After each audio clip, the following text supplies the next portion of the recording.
welcome to the Arena Decklist Podcast. I'm Jerry Thompson. Here with me, as always, is Brian Gottlieb, and I'm having a good day, man. What about you? Day's been good so far. Nothing to complain about, and a unending stream of incredible Modern cards. I could just, with just what we've seen thus far from Modern Horizons, you could lock me in a room for the next 10 weeks, and I would just sit there furiously scribbling deck lists on the walls, basically driving myself insane because I would be unable to play with the cards. Well, what do you think is the coolest deck so far that you've come up with anyway? So I don't know if it's the coolest, but like, it's up to you, man. You get to decide. Yeah, I just want to push on Seasoned Pyromancer in so many places. I think it's like a little unassuming. Like the stats aren't off the charts ridiculous, but it's the type of card that does everything a fair deck wants. And I'm hoping there's a way you could actually play some fair magic based around a card like Seasoned Pyromancer. But we're kind of putting the cart before the horse here. We haven't even started our Modern Horizons discussion, and I'm sure it's going to include a lot of discussion about Seasoned Pyromancer. Yeah, I just wanted to get that out of the way because I didn't want to forget about it. That's all. What about you? What's got your brewing wheels turning right now? I'm kind of right there with you on Pyromancer, and then I'm pretty boring. I think the card I'm most excited about so far is Lava Dart. That's incredibly boring, and I am disappointed in your answer. But you can tell me why when we actually talk about some individual cards in a few minutes. All right. Well, the plan for this is to go through the cards that we bookmarked for MH1 that look like they are going to be players in Modern. And then at the end of the cast, since Standard is moving very quickly, and I know that people want to do their best to try and keep up on things, there's the Arena MCQ thing. I don't know if it's actually an MCQ technically. I think it is. Yeah, I think that's what I've seen people calling it. And it does qualify for a Mythic Championship. It's the weird Arena-only Mythic Championship, but definitely still tied to a Mythic Championship. Right. Well, that is this weekend. So we're going to talk about Standard at least a little bit towards the end. So bear with us. In the meantime, I hope that our excitement comes across because I like a lot of these cards. So we're going in Wooburg order, starting with Ranger Captain of Eos. This is 1 dub, 3/3 human soldier, mythic rare. When this enters the battlefield, you may search your library for a creature card with CMC 1 or less, reveal it, put it into your hand, then shuffle your library, and you can sacrifice Ranger Captain of Eos to have your opponents not be able to cast non-creature spells this turn. Do you know what my favorite type of magic card is? It's the one that asks you to make challenging and interesting decisions in all facets of the game. And Ranger Captain of Eos checks all those boxes so hard. You have deck building decisions you have to make. Like, are you looking to get some value out of your 1-drops? Are you doing some kind of tutor package where you want to have really flexible 1-drops like silver bullets for certain matchups? Are you just cashing in typical human synergies like getting your Champion of the Parish and Noble Hierarch, which like usually aren't that great much later in the game? Like those are very early game cards. So just doing typical humans type stuff and relying on Ranger Captain of Eos in that shell, while I think it's fine, I'm not sure that's maximizing the card. And then you get to this other rider on Ranger Captain of Eos where you get to sacrifice your opponents can't cast non-creature spells this turn. I think there's so many interesting decisions you're going to have to make with that. The slam dunk one is like you see the miracle trigger and you get to cancel out a Terminus. That feels really nice for sure. But I think there's going to be other more subtle stuff, like you're playing against Tron and do you want to keep them off playing Karn this turn or playing Oblivion Stone, and you're about to make an attack and the only possible way you can, get close out of the game is if they have Settle the Wreckage, but then your attack is like a point short of lethal. Is it worth pushing through the damage on this turn? I think there'll be more interesting decisions the more you play with this card, and that's what I really like about it. And then plus there's just a really good white 1-drop in this set that we're certainly going to be talking about, and this is a reliable way to find it. Good stuff here. The only thing I really disagree with is that Champion of the Parish and Noble Hierarch are bad late. I think they're bad top decks when you're out of gas, but if you play this on turn 2 or turn 3. Yeah, turn 2, it looks great. Yeah, and then you play Champion and another creature, and it's just like, it's very close to actually having played the Champion on turn 1. It's basically like those cards are only bad when you run out of gas, and this card helps you not run out of gas. So okay. I kind of disagree with that notion. It's like if you played humans and you play Bugler and, sometimes you hit a Champion of the Parish or whatever, it's really not that bad, assuming your hand is still reasonably full. So I do think this card is going to be very good in humans. And the other thing that hits me with this card is I wrote an article a while back about Celestial Kirin and Ugin's Conjuring, and this is a card in color that finds part of your combo. Yeah, so, very nice. Yeah, you can also do things like sack this to make them not be able to counter your Celestial Kirin and then Armageddon them. I mean, maybe you'd rather have the 3/3 and play post-Geddon or whatever. But yeah, this card does a lot of stuff, likely fits in a lot of places. Obviously, humans is the easiest one because of the creature type. But, people are talking about Martyr and Hate Bears and all these different white creature decks. And then there's the Celestial Kirin angle too. Sure. And I mean, there's not a shelf for this now, but I think it's worth exploring. The best 1-drop creature in Modern at various periods has certainly been Death Shadow. And while this is an unconventional color combination there's probably something you can explore if you have really reliable access to your Death Shadows. And I think that style of deck could also do quite a bit with closing out non-creature spells. If you're like a Mardu style Death Shadow build and you still have Temur Battle Rage in your deck, like knowing that's safe is a really big upgrade. So it'll be interesting to see exactly how far you can go with this card. The obvious shells are obvious, Martyr, humans, but I want to see if you can push it in other arenas. And the suggestion of getting reliable Armageddons from your Celestial Kirins is a really cool one too. Yeah, this also just finds Miser's Walking Ballista, which gives a new angle of attack to a lot of different decks. So yeah, that's a trick we see a lot in Legacy with the Death and Taxes deck. They now have the Miser's Walking Ballista that they find off Recruiter of the Guard. Yeah, and I love it. It looks really good. Obviously, the activated ability on Ballista is not great with Ancient Ziggurat or whatever, but for other decks, that's not really an issue. Sure. Next up, we have Astral Drift, which is sort of a functional reprint of Astral Slide. This is 2-dub enchantment. Whenever you cycle Astral Drift or cycle another card while Astral Drift is on the battlefield, you may exile target creature.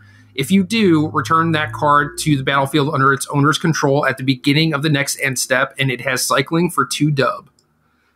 Wow. I love Astral Slide. Of course I do. It's like one of the most frustrating archetypes to ever play against, and it was tilting back in the Onslaught era. However, this feels like a bit of a stretch as far as Modern goes. A lot of Modern isn't always about the small value interactions that typically Astral Slide looks to leverage. Obviously, as the format gets more and more powerful, there's better and better things to blink, and just controlling your opponent's battlefield is always going to be meaningful with Astral Slide. So will I try it? Absolutely. I mean, I think that's the best thing about so many of these cards is that you have to at least try it. You have to look into it. My expectations are that this might not really fit in with Modern context, but who knows what Modern's even going to look like come the release of Modern Horizons. There's so much to unpack, so much to do. It still feels like there'll be a lot of combo focus given exactly what some of these cards can do. But if not, then we'll get to push Astral Drift really hard. And maybe there's just a broken combo with Astral Drift too that we can explore. The thing about this card, that while the text is appealing, what you really need is cycling lands to make this really effective. And you see things like Choking Tether in the set. So maybe we're going to see some cool cycling cards. Maybe the cycling lands are coming back, but I think that those might be a little too good with like Life from the Loam. We have the cycling dual lands, which are a little slower, a little clunky, but basically if you're playing an Astral Slide or Astral Drift deck and doing a lot of cycling, eventually you hit a clump of lands and you can't do anything, which the cycle lands really helped you out with. I don't know. It's stuff like that that makes me a little bit skeptical when trying to build around this card. And certainly like this is a card where you need to see what all the pieces are. But if this becomes a thing, I'm all about it. Yeah, it'll be fun. You mentioned the cycling lands as being too powerful for Modern, and I think I agree just in like pure rate and what they're capable of doing. But in terms of something to be overpowered in Modern, I think that's a good thing to have be overpowered, the Life from the Loam cycling land interaction, because it's very fair, it's very slow, and there's counterplay available to it. And, you know, that's a better villain than Neoform You're Dead on turn one, when there's not as many safety valves, although we'll certainly get to safety valves in a little bit. So I don't know. I'm not going to speculate on whether the cycling lands are coming or not. We'll see soon enough. But if not, I see what you're saying. There's definitely a hole there, and you have to keep the action going. And without the cycling lands, you will hit a dead patch. Yeah, Graveyard Hate has gotten a lot better over the years, so that is certainly a thing that could make that not really be that big of a deal. But I just really don't like the gameplay with Life from the Loam and cycling lands. Like you said, it's slow. It is very, very mid-rangey, and it just takes forever. There's like a lot of dexterity stuff involved, and that's fair. That type of stuff I would stay away from. You know, like if we could ban all cards that say shuffle, I would just do that. So yep, that would be obviously I'm in the anti-Life from the Loam cycling lands camp, but we'll see what happens. Yeah. Next up, we have Giver of Runes, dub 1/2 core cleric. Tap, another target creature you control gains protection from colorless or from the color of your choice until end of turn. So when people talked about Mother of Runes maybe being in this set, I scoffed a little bit. I was like, that card is absurdly good, absurdly frustrating to play against, and I really don't think we're getting anything approaching Mother of Runes. But we got this weird new version that's like actually an upgrade in some situations, and certainly there's downgraded situations as well. This is the most obvious this card cannot be a human I have ever seen in my entire life. Yes. Which smart, totally agree. But this seems to open up a lot of territory for the... I think there's new meddling Mage Thalia decks that can exist because of Giver of Runes, and you don't necessarily have to lock into humans.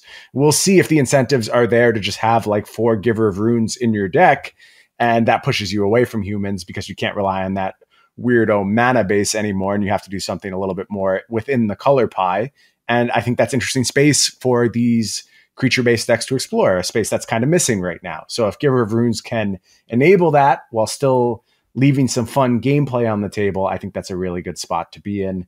But it seems like it has a lot of the same frustrating characteristics. The big thing is you can actually kill this card after it untaps. Mother of Runes often feels unkillable in a bunch of situations. So that's the big change here. We'll see if that's enough to slide this far down the power scale, but I still think this card's going to make somewhat of a difference.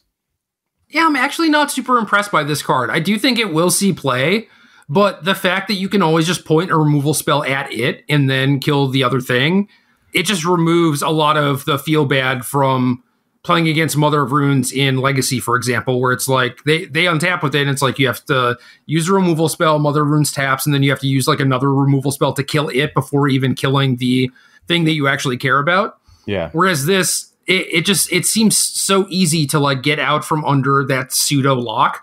But that said, this is a very good one drop in, well, like you said, if we're talking about Thalia Meddling Mage decks that aren't humans, those decks lack one drops like very, very badly. You have like Thraben Inspector, Mausoleum Wanderer, if you want to go down that route. I built a bunch of these decks leading up to MC London, and I would have loved to have access to this card for sure, especially since like protection from colorless is pretty reasonable at this point. Yeah, I think so too.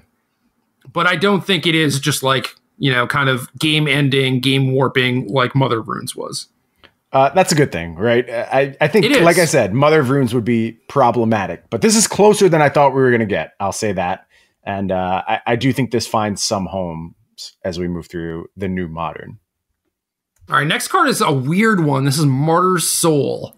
2 dub for a 3/2 Spirit Soldier, has Convoke.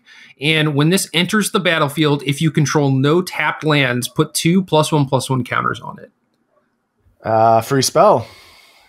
And it's just big. You know how we feel about free spells. And I think this one seems a little innocuous on its face. But this gets big fast. Like you said, 5/4 for free. You just have to tap some creatures. It's a spirit. That's a very relevant type in Modern. This is a weird spirit. We expect our spirits to do other things. But I don't know. This seems there on rate. I'll say that.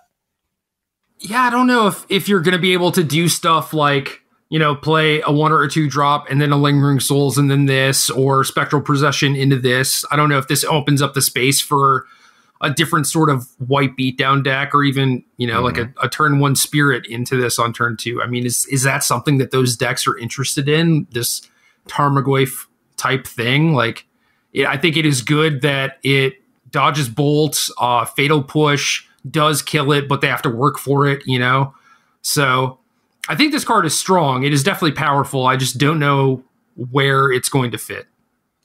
It's interesting in kind of your bag that you have going on now, your Celestial Kieran type thing. You get more reliable access to 1-drops because you have Ugin's Conjuring in your deck. Now, granted, in most instances, you want to save that, but when we're talking about ways to reliably find it, stashed in the rest of your deck, maybe you can look at playing something like Martyr's Soul, and you get to kind of that B plan where you do have just this really hard clock that's aggressively coming after your opponent's life total, and you're presenting like typical turn 4, turn 5 kills with your just Armageddon, one-sided Wrath backup plan. Maybe that starts to look a little bit appealing. Yeah. And there's also like the random Mox Amber decks floating around. So yeah, a lot of different white aggro shells that this could potentially fit into. And I haven't seen really anyone talk about this card, and it does seem strong to me. So if it's free, it's me, Gerry, and this card can be free. So fair enough. Onto one of the reprints, we have Dismantling Blow, 2-dub instant. Kicker to you, destroy target artifact or enchantment. If this spell was kicked, draw 2 cards. Do you think this will see any play? My instinct is no. I think it is extremely expensive, and generally efficiency is everything in Modern. I mean, maybe like blue-white control can get talked into a copy of this and has a way to reload in the late game. You could see them getting excited about that kind of idea. But I just think there's such an onus on immediate answers. Like, you generally have to answer that Pyromancer's Ascension right now, or you're just buried after a turn. And the difference between a 1 or 2 mana answer and a 3 mana answer, especially in a format as fast as Modern, means the world. So I want Modern to be in a place where this is a very nice card for the blue-white control decks to have access to, but it seems kind of unlikely to me. That's where I'm at right now. Basically agree. There are blue-white control decks that have played a copy of Disenchant at times, depending on what the metagame looks like. I've played some decks that have wanted Fragmentize instead. And I think in general, I would err on the side of efficiency, especially when you're talking about sideboard cards. But it is cool that this is a tool that we did not have before and now have access to. So it's there if you want it. Yeah, we'll see if it's going to get any use. I'm going to be surprised if it does. And I'm going to add a different card to our list. I didn't put this one on here. This was probably a mistake, but this is Force of Virtue, 2-dub enchantment. If it's not your turn, you may exile a white card from your hand rather than pay the spell's mana cost. It has flash, and creatures you control get +1/+1. The internet was down on this card, man. And the internet's down on a lot of things, let's be honest. I think when comparing it to the cycle, I understand how you could be a bit underwhelmed, but this is a powerful effect. And again, if it's free, it's me. Here's more free spells. This kind of goes right in with that whole idea of these white decks aggressively getting onto the battlefield, spending their mana, finding ways to push forward an aggressive curve, which just like you can't really do in Modern realistically. You just end up being worse versions of humans in most cases, honestly, sometimes spirits, but mostly humans. And cards like this at least take the first step to making those viable. I would agree that this is lower on the power scale than the other forces, but I still think there's probably a place for this card at some point.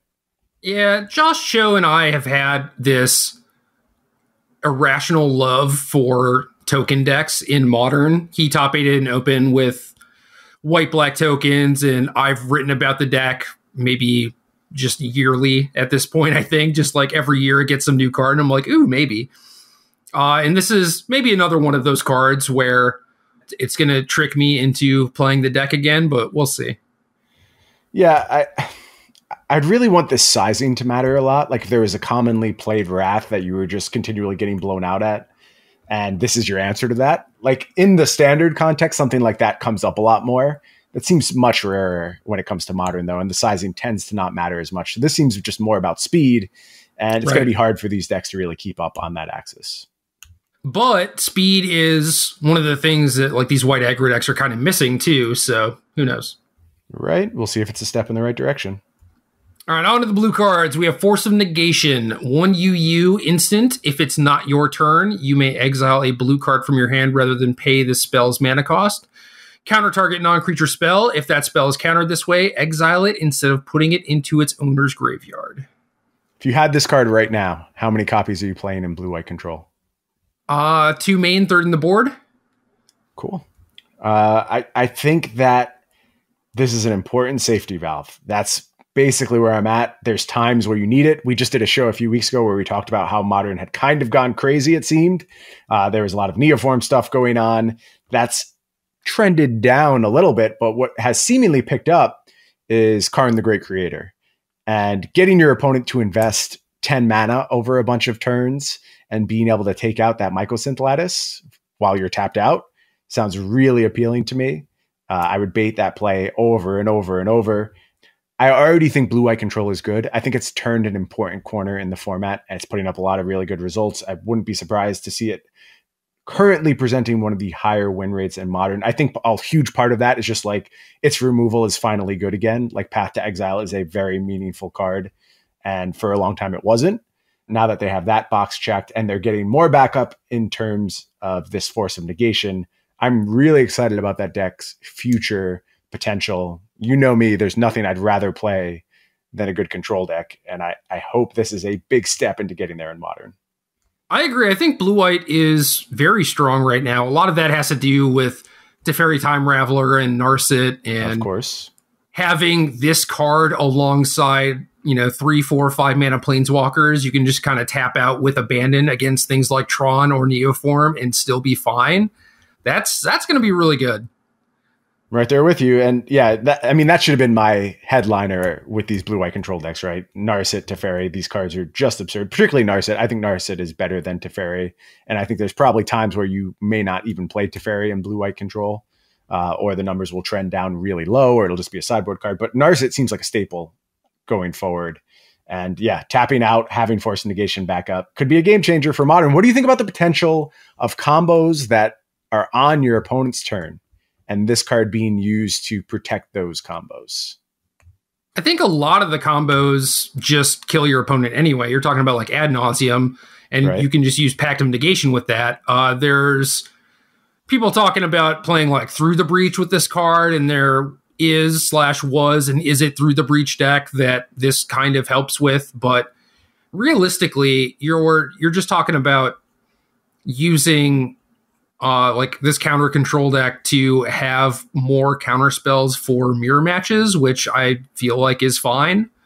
I don't know. I don't know if there is like some instant speed creature combo that now you have a way to like protect your creature at instant speed, but also you need a bunch of blue cards, and I don't know. I would have to see it. I haven't thought of anything yet, but I'm sure someone will figure it out.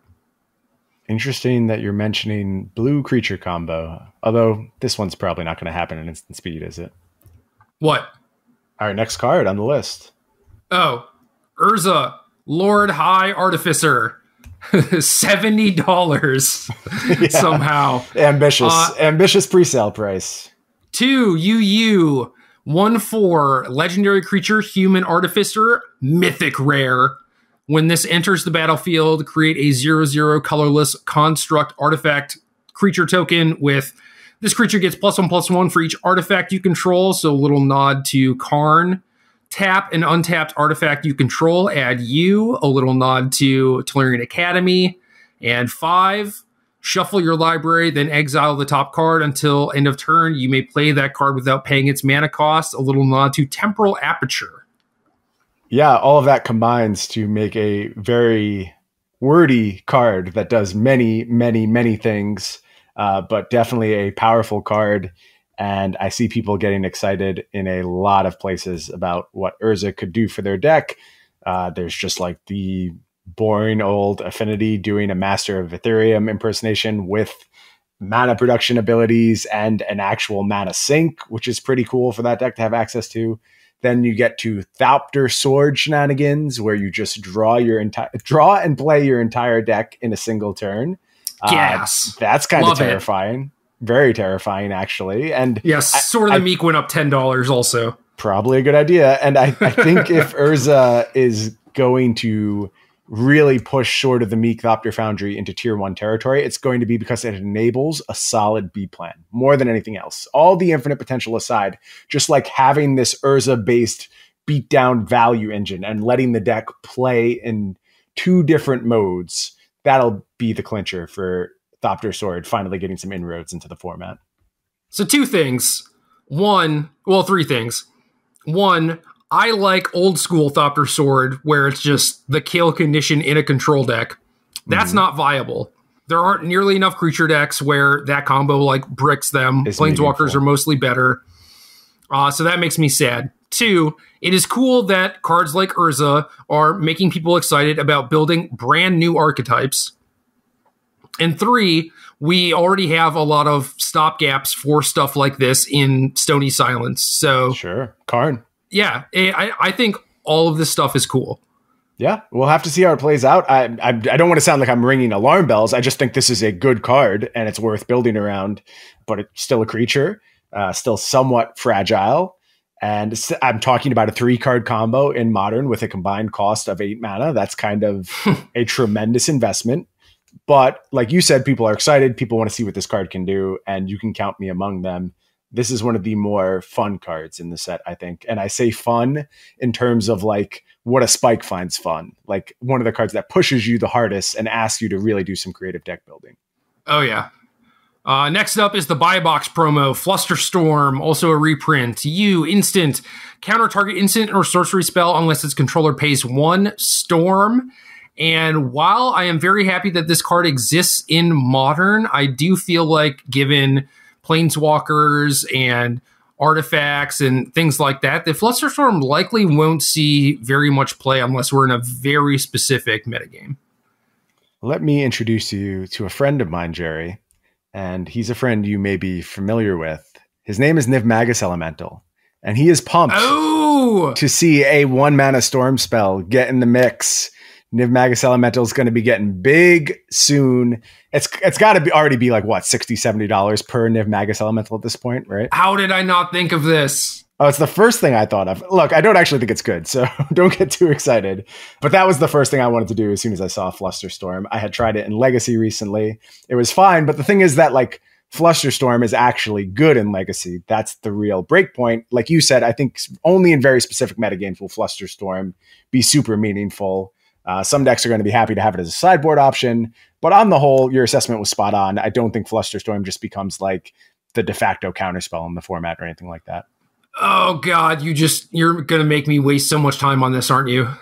That should be the tagline of this set. Modern Horizons, get ready to waste your time. There's so many cards that have me completely in just building nonsense decks around them. It looks like Niv Magus Elemental has gone up about 7 cents. Well, now you guys know where the next value point is. Just load up on those Niv Magus Elementals. I think I've loaded up on Niv Magus Elementals probably like 4 times now, quite frankly. So it's not a winning play. I can say that authoritatively. I won half my matches. I will say that there you at the Pro Tour. Very nice. Well played. Yeah, thanks, man. Next card, Fact or Fiction, another reprint. 3U instant. Reveal the top 5 cards of your library. An opponent separates those cards into 2 piles. Put 1 pile into your hand and the other into your graveyard, and don't play with this card because Jace the Mind Sculptor exists. Yeah, there's that. I mean, we see people playing like Hieroglyphic Illumination, and that cycles for 1 mana. That's true. I've also seen people playing Glimmer of Genius. I think they're probably wrong, but I have seen it. So there is some precedent for a 4 mana draw some cards, and I think there's going to be a lot of rose-colored glasses when it comes to Fact or Fiction, and people are going to want to play this card. Maybe it'll be a fine one of in the blue-white control deck, and it's good going along with Snapcaster Mage. I don't know. It feels like this is probably a little bit outdated at this point, but like this card was restricted in Vintage for a long time, and like it has some power level behind it. I just don't think it's going to quite get there. That's my expectation. They tried to restrict every divination in Vintage. Well, that is true. They didn't always manage that list particularly well, and some would argue maybe they still don't. So I don't even know what's like on or off the list anymore.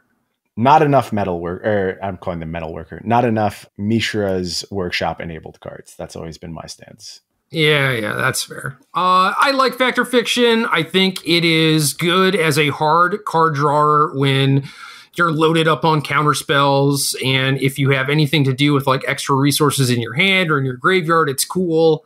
But I don't think we really live in that world right now, and especially with Force of Negation, I'm all about that tap out Planeswalker life. So I won't be trying this card anytime soon. Okay, we'll see if other people feel differently, because people are going to be excited about this one. Yeah. I mean, Jace is what, $150? So budget like option, this is a fine budget option. Okay. Next up, we have another reprint, Prohibit, 1U instant, kicker 2, counter target spell if its converted mana cost is 2 or less. If this spell was kicked, counter that spell if its converted mana cost is 4 or less instead. Meh. I don't know. I'm just not excited by it. Like, maybe there's a spot you could find where Prohibit is the right counter spell to have in your deck. Kind of threads this really precise needle where Mana Leak isn't what you're looking for, and Disdainful Stroke isn't it, and Spell Pierce isn't good enough. You always want to keep your counter spells in mind, have your options open, but nothing about Prohibit is really getting me jazzed up, and I don't think it really changes much for any existing decks. Certainly doesn't inspire me to build new ones, I'll say that. Yeah, I agree with all that. I think the big thing that you want your 2-mana counterspell to do is counter something when you're on the draw. Mm-hmm. And Prohibit really has issues with that. Yeah. I mean, think about this card against like Tron, and you just cry into your hand sad. Yeah, and obviously Mana Leak goes dead against Tron, but at least you get to defend against turn 3 Karn, you know? Right. And yeah, Prohibit, I think we'll see roughly 0 play, but it is a counterspell. It is a thing that people will consider. I think that you should look for other options. I think it'll take like maybe 2 games for you to have like drawn Prohibit and have it just be awful for you to just be, this is not good. Sounds right to me. Onto the black cards, we have Force of Despair, 1 BB instant.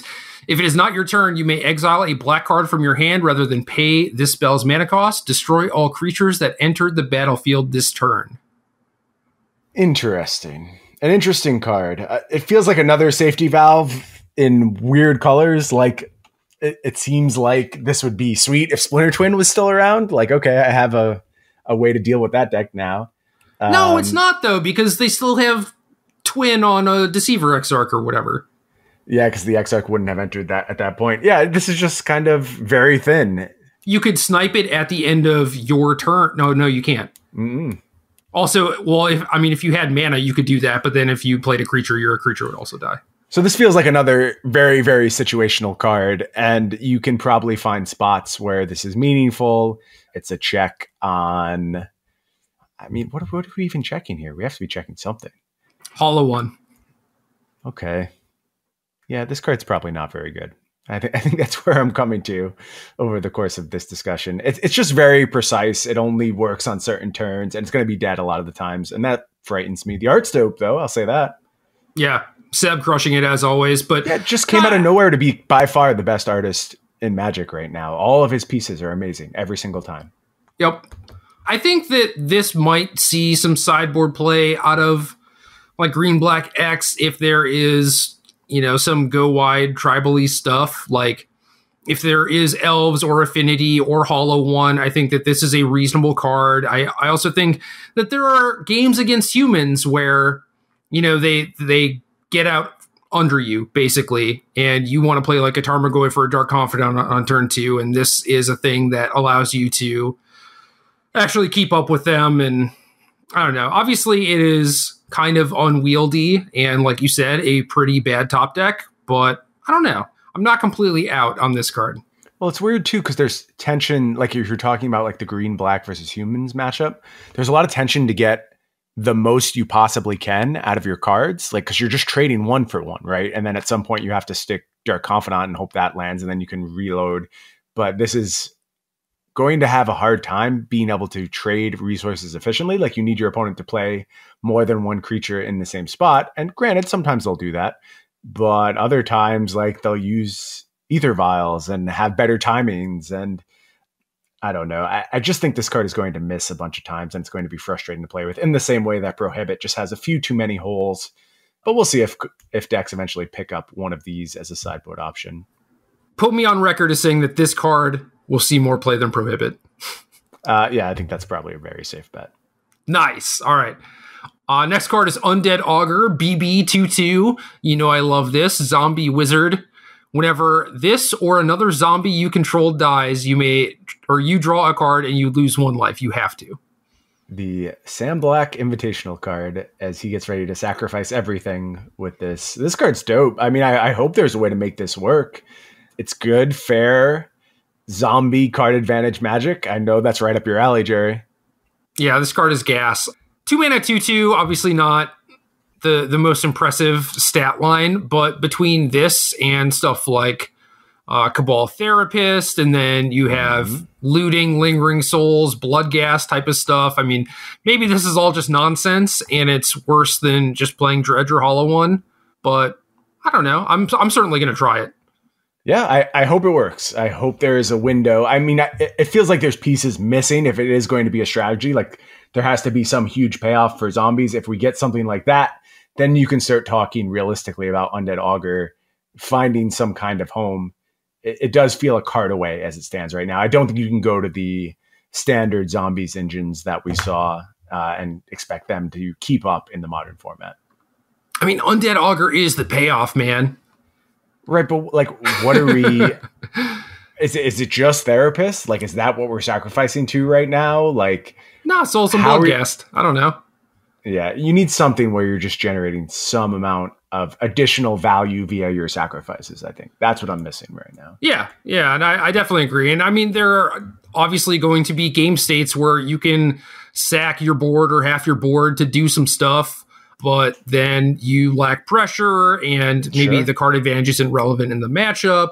Obviously, this sort of deck is going to have a super slow clock against decks like Tron, which is basically just a non-starter. So I don't know, man. I think if Modern were any other format and I got to play Crypt Breaker in this card, I would be in heaven, and I'm certainly going to try. It's probably going to fail, but whatever. We'll see. I'll do my best. I'm counting on you. I appreciate it. Next up, we got some Sliver action. Dregscape Sliver. 1B, 2/2 creature Sliver. Each Sliver creature card in your graveyard has Unearth 2. And this also has Unearth 2.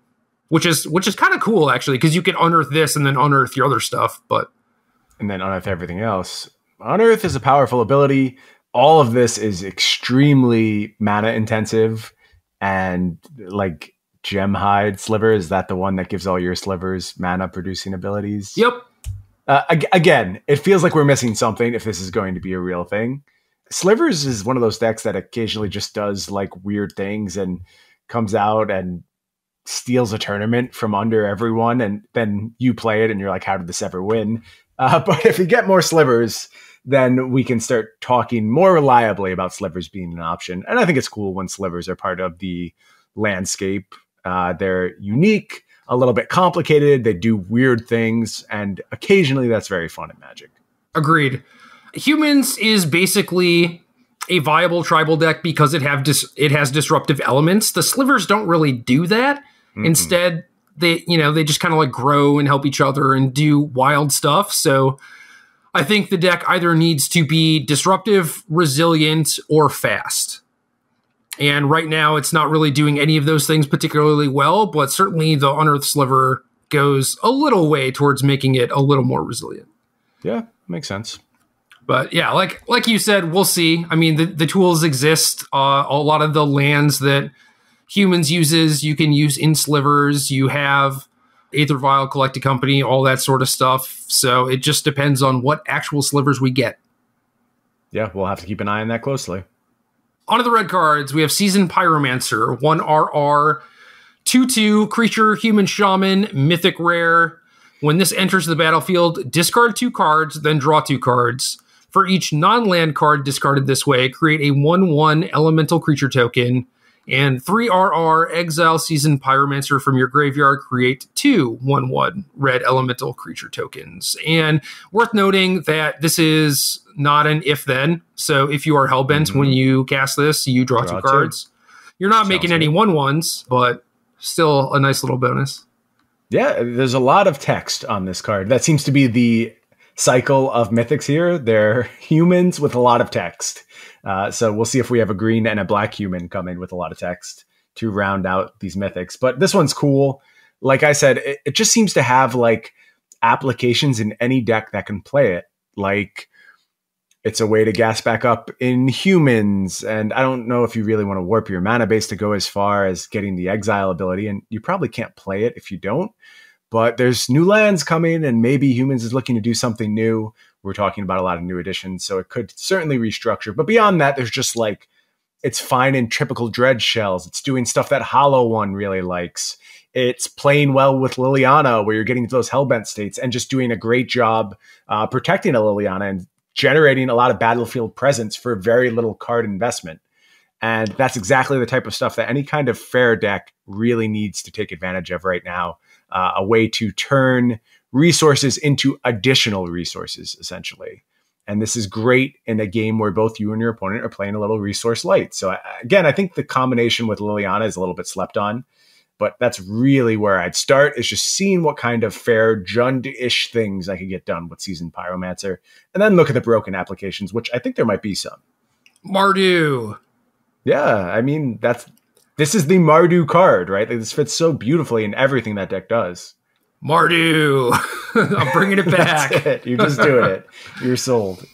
Yeah, this card is great, man. Imagine just a normal scenario where, you play this and you get 4 power for 3 mana. You do a little bit of filtering. Like, obviously, most of the time you're trying to filter away excess lands, not necessarily filter non-lands, because then you just end up flooding out. But there are things like Lava Dart and Lingering Souls and filling your graveyard for Bedlam Reveler, like stuff you don't really mind discarding, which is kind of tight. I think the exile thing is likely not going to come up super often, but it's just another one of those things where it's like this card helps you just never run out of gas. Yeah, and I think that's important for those decks. I mean, if anyone who watched your deep run with Mardu at that Pro Tour, you played so many games with just like no resources off the top of your deck. And in those scenarios, a Seasoned Pyromancer sitting in the graveyard would have been exactly what you needed to close out the game in a lot of spots. And, that's anecdotal evidence. That doesn't say anything about what Modern's going to be going forward, but it's just a situation that often comes up when you're trying to play these fair resource light games. Yeah, this card is nice. I like it. I'm with you. All right, next card, Goblin Engineer, 1R, 1/2 creature, Goblin Artificer. When this enters the battlefield, you may search your library for an artifact card, put it into your graveyard, then shuffle your library. R, tap, sack an artifact, return target artifact card with CMC 3 or less from your graveyard to the battlefield. What the hell is this thing doing? This is a fixed Goblin Welder, of course, and that was one of the most obnoxious cards of all time. Engineer certainly looking to play a little bit more fairly. What are you doing with it? No freaking clue. Not even a guess. I don't know what you're supposed to do with this yet, but all the things it does are the type of things that can pile up to something broken. This is reliable tutoring, so you're able to get the artifact you need in your graveyard there all the time. There exist things like Trash for Treasure, where you can get other ways to have a payoff for that artifact. So you need to figure out what artifact you want there. You need to figure out if Goblin Engineer is working as a value engine at that point, or if you're just like, your goal is to get that 3 mana artifact into play and then do something busted from there. You can do like hard setups with the Thopter Foundry stuff, like maybe your Grixis Thopter Foundry, and really reliably finding those parts and getting Urza in the mix. And this all sounds like a style of Magic that in no way will work in Modern whatsoever. But it interlocks really well. The pieces all fit together really nicely. So I hope Goblin Engineer can do something, and it's not just like a busted enabler for something like Trash for Treasure. Faithless Looting, Trash for Treasure, this card. Obviously, they go hand in hand, right? Mm-hmm. What is the most busted thing that we can Trash for Treasure? I mean, are we going to do a full... We would just pause the cast while we do a full gatherer search right now? Nah, you type, and then I'll tell you the 2 that I came up with. Okay, go ahead. This is by no means extensive, right? The first one I thought of was Sundering Titan, a little old school. Old school, yeah. Good against some people, definitely garbage against Tron. And then the other one I thought about, which could be kind of cool and maybe not the best one, is Godpharaoh's Gift. Oh, that's a weird one. One that I hadn't considered. It's probably worth noting that if we're doing this very early in the game, there's the taxing one that just came out in War of the Spark. Oh, sure. Yeah. I'm blanking on the name of it right now. Godpharaoh's statue. Making all your opponent's spells cost 2 more as early as turn 3. That doesn't sound too bad to me. Like, that's kind of a very nice start for doing some prisonish stuff. Yeah. And this deck could obviously play like a Karn engine with Lattice. Sure. And there would be an ensnaring bridge somewhere probably. But yeah, now I'm thinking about Godpharaoh's Gift and Trash for Treasure. What's the other Tinker? Reshape? Yeah, that's the one that the old Eggs decks played, right? Yeah, so you can reshape into a Lotus Bloom and then the next turn cast Godpharaoh's Gift. Nice redundancy there. Regardless of what you're ultimately going to do, this is the type of stuff that this card enables. And again, this gets the tagline, get ready to waste your time, because this is this whole rabbit hole that you get to go down.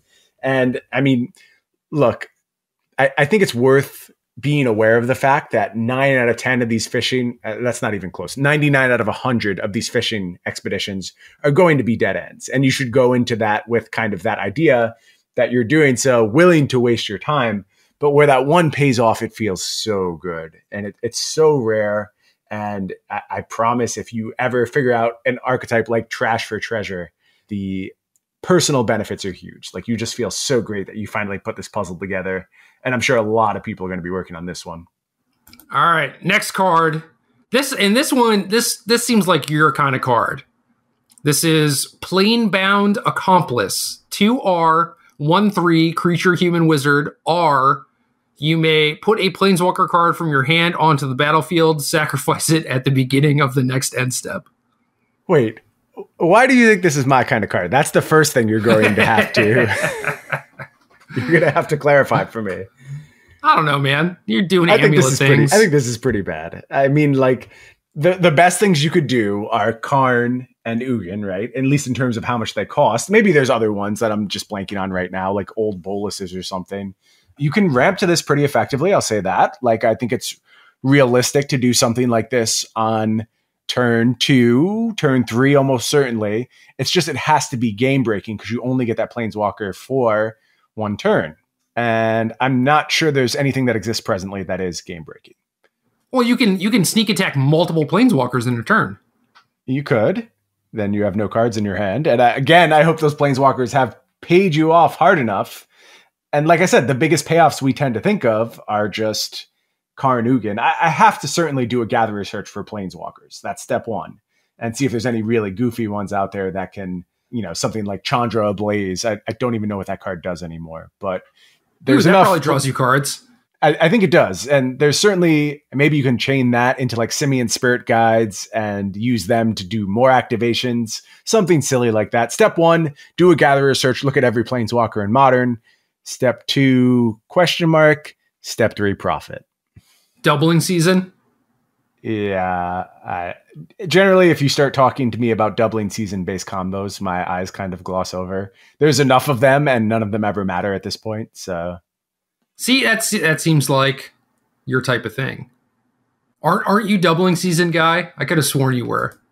No, I definitely have mentioned doubling season in the past. I don't remember which Planeswalker it was in context with, but I wasn't even saying that you've mentioned it. I just feel like this would be a thing just you in my gravitate heart towards. Yeah. No. I mean, maybe if I ever start playing Commander, maybe I will be a doubling season guy. But as of now, I don't have any real history with doubling season. I don't think I've ever cast one, honestly. Oh, I certainly haven't. Anyway, next card, reprint. Goblin Matron, 2R, 1/1, creature goblin. When this enters the battlefield, you may search your library for a goblin card, reveal that card, put it into your hand, then shuffle your library. More redundancy for those Goblin Engineers. We're finding them every time now. We're going to be loading up that graveyard.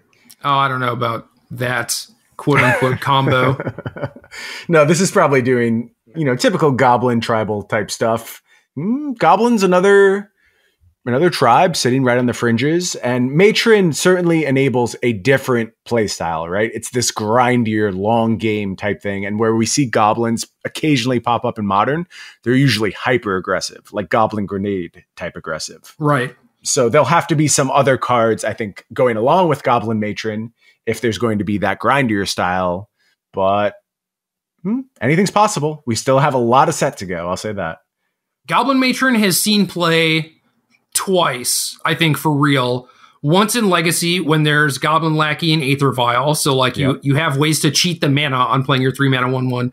And the other time was alongside Goblin Bidding, which enabled a combo kill. And it let you play this game where you would just play out these goblins, get some value, chump block wild mongrels, eventually fill up your graveyard and cast Bidding and kill them.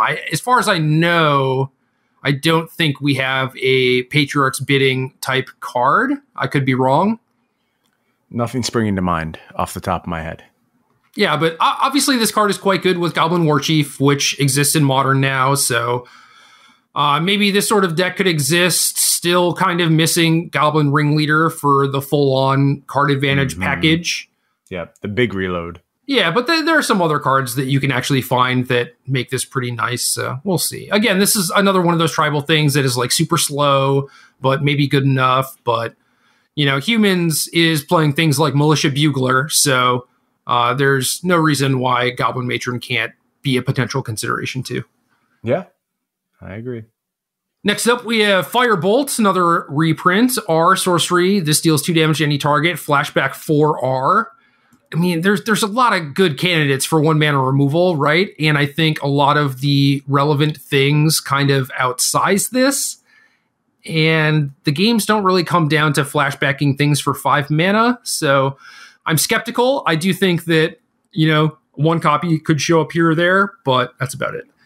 Agree entirely. I have played this in Legacy before, where like I had other 1-mana removal spells as an option because the meta was so like Delver, Young Pyromancer centric that just being able to pick off more than one of those things was very, very important. And games often came down to attrition and having the last removal spell, the last threat on the board. But that's a very, very specific situation. And I don't anticipate Modern getting anywhere near that level of specificity with their metagame. I think this is mostly going to be a rare occurrence when you're firebolting things in Modern.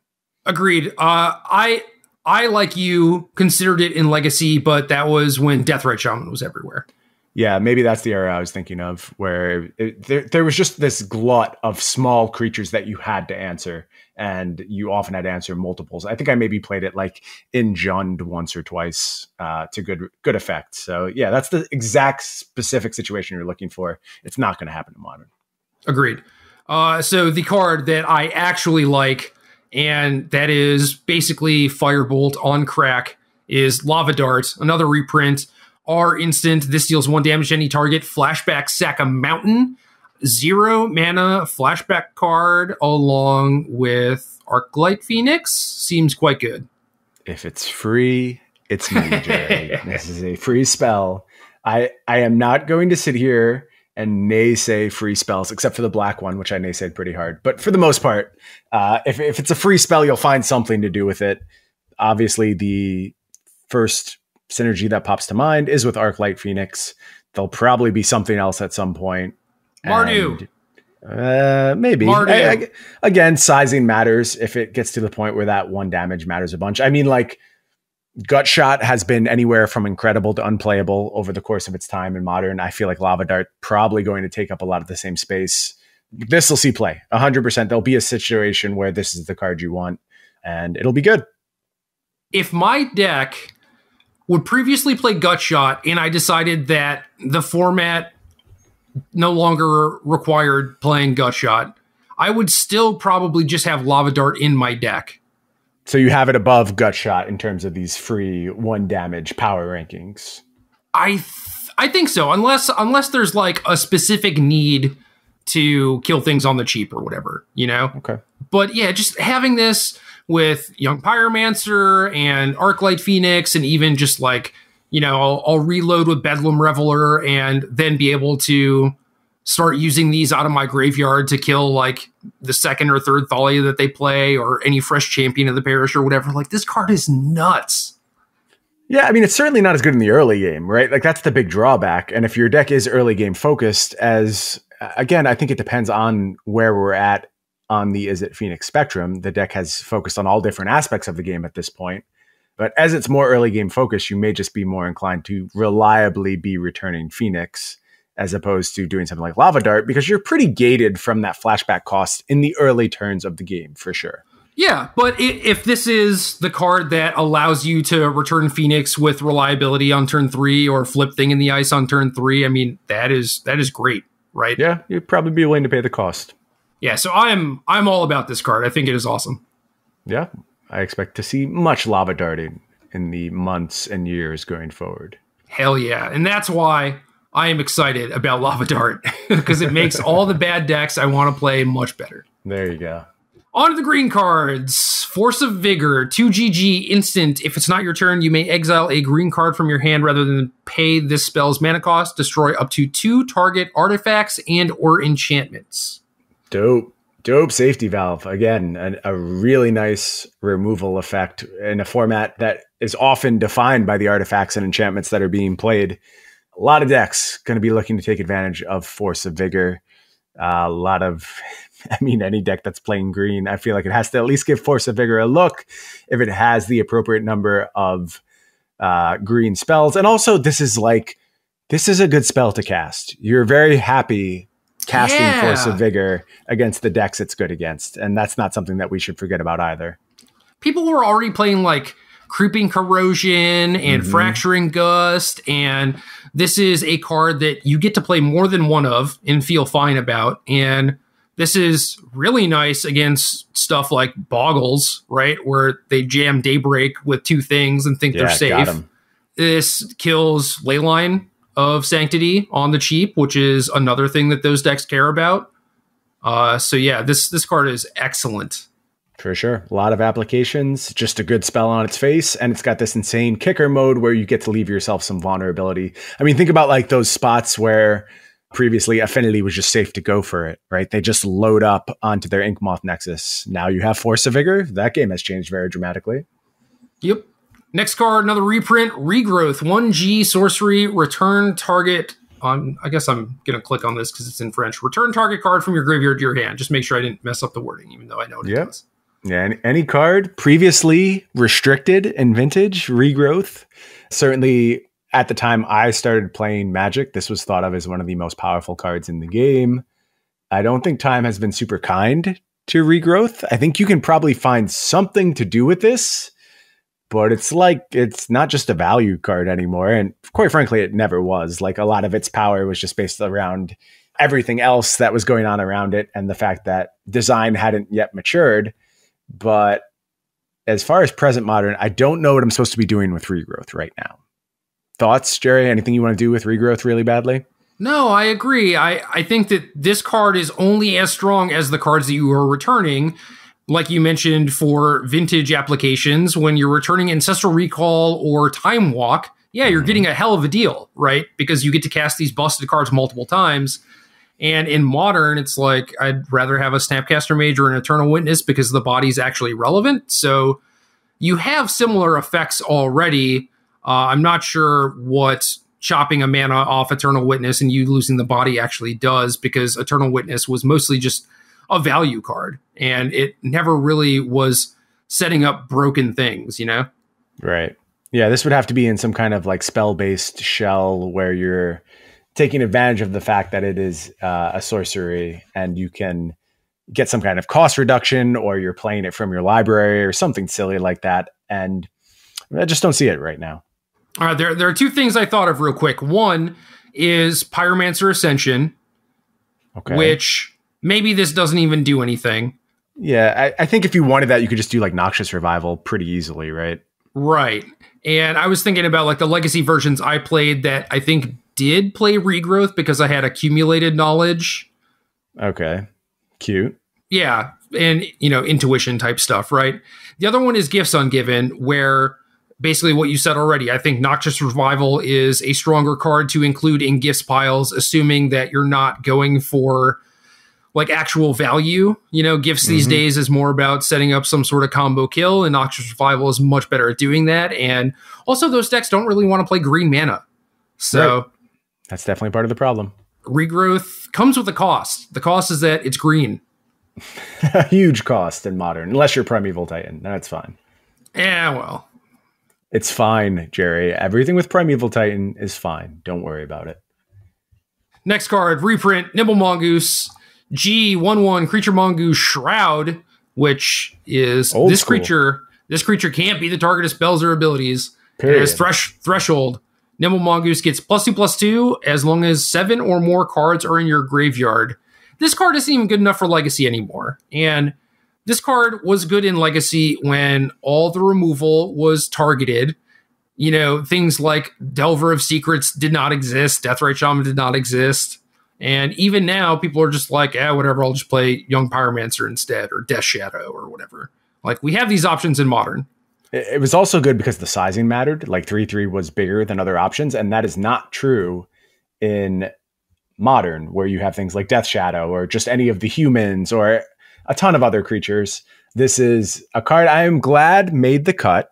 For nostalgic reasons, I do not anticipate playing with a lot of Nimble Mongooses going forward.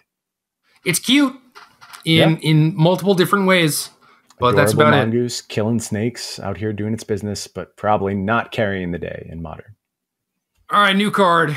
This one is foreign. The name as typed here is Avoltar, which I imagine is not the English translation, but G sorcery. Until end of turn, target creature you control becomes a worm with base power and toughness 6/4, and the most relevant text, Overload 4GG. That is certainly not the most relevant text. This is the Infect pump spell of the set. It is a very narrow one. It really only does this one thing. And do I expect this to be widely played in Infect? I think it'll be played in small numbers. I think it's good. It's just good enough on rate that it will matter, and decks will pick this up pretty happily. I think you just retain all the abilities, right? So something like an Inkmoth Nexus is staying in the air and it's just bringing across 6 points of Infect damage. You can't load up too hard on this, though.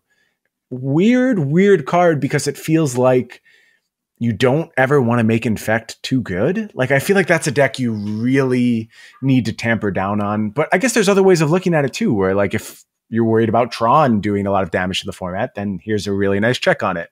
Make sure Infect's clock is just super consistent and they're always killing on turn 3.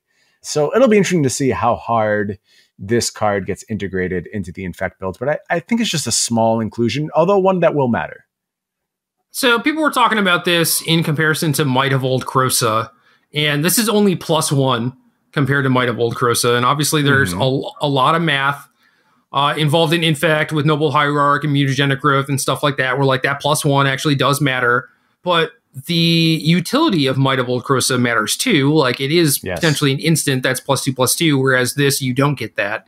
And certainly we don't have to compare them head to head, because you can play both if the thing that you decide you want to do is just Goldfish as quickly as possible. So I don't know. I do think that this is going to show up. I don't think that this puts Infect over the top or anything. Like, this is not the type of thing that Infect really needed. Yeah, I think that's probably about right. We'll see how many turn 2 kills there are going forward. Glistener Elf, Avoltar into Might of Old Krosa, GG's. But I don't expect it to be a huge problem. I think the deck will retain all of the same vulnerabilities. And this being a sorcery means it's very easy to respond to. So, yep. Added another green card on the list just for you. This is Squirrel Nest, another reprint, 1GG Enchantment Aura. Enchanted land has tap, create a 1/1 green squirrel creature token. So obviously, best card we've seen thus far. Sure to absolutely take over Modern. No, this doesn't do anything. But I'm super stoked there's going to be squirrels everywhere. Me and the 6,000 me tokens I currently possess are thrilled that we're going to be chittering all around battlefields and making squirrels all over the place. The people are going to need you at GP Seattle, man. I'm going to be here. That's why I got 6,000 of them, so I can make sure they are properly distributed to all of the supporters of the Arena Decklist podcast. You'll all be receiving them as part of your patron benefits if you're at the right level in the future to make sure your squirrel nests are well equipped and ready to go. Dude, inside information confirmed. I wish I knew there was this many squirrels coming, because I would have gotten 12,000 as opposed to 6,000. I would have went even harder. Fair enough. On to the gold cards. We have Collected Conjuring, 2 UR sorcery. Exile the top 6 cards of your library. You may cast up to 2 sorcery cards with CMC 3 or less from among them without paying their mana costs. Put the exiled cards not cast this way on the bottom of your library in a random order. So it is basically Collected Company for sorceries. Break it right now or I'm off it. I'll give you 2 minutes to convince me there's something you can do that's better than like a gifts package or any of the other busted combos that exist in Modern. Well, you see, you could hit Restore Balance and Ancestral Vision. Okay. I mean, we keep talking about this. Every time you give me a way to cast those cards, I get excited, but every time it disappoints me.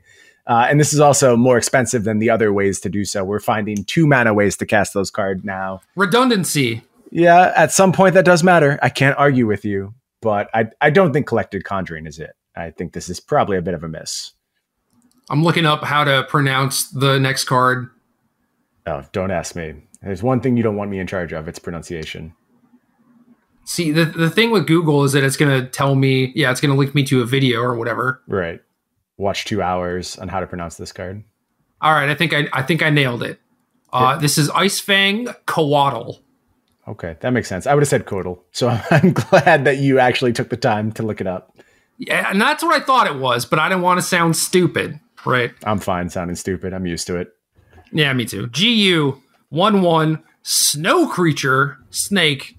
Flash flying. When this enters the battlefield, draw a card. This has Death Touch as long as you control at least 3 other snow permanents. Please give me some good snow permanents, please. That's what this is all about, right? I mean, like, you're talking about a very, very favorable analog to Baleful Strix if you are properly incentivized to play snow permanents. And all right, hold on. I got it. I actually got it. You ready? Go ahead. Teamer Snow Scapeshift. Sure. If that's what you want to do, Gerry. I mean, if you can make that work, I'm sure it's very interesting. But you don't know what snow permanents exist. And that's really all there is to say about this card. If there are good snow permanents, it'll be awesome.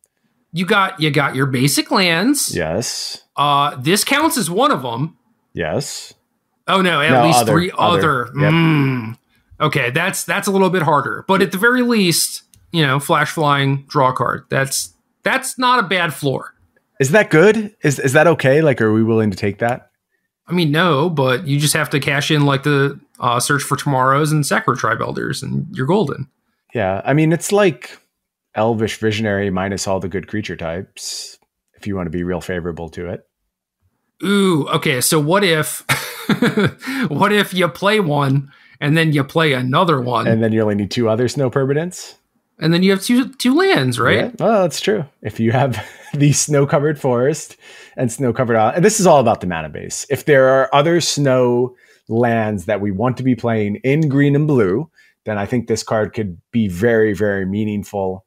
I don't think we're getting snow duels. I'll say that right now. Like, people seem to still hold on to that belief. I really don't think there's any way that happens. I think that probably is skirting a little bit too close to the reserve list for the way they have defined it and the way they see it.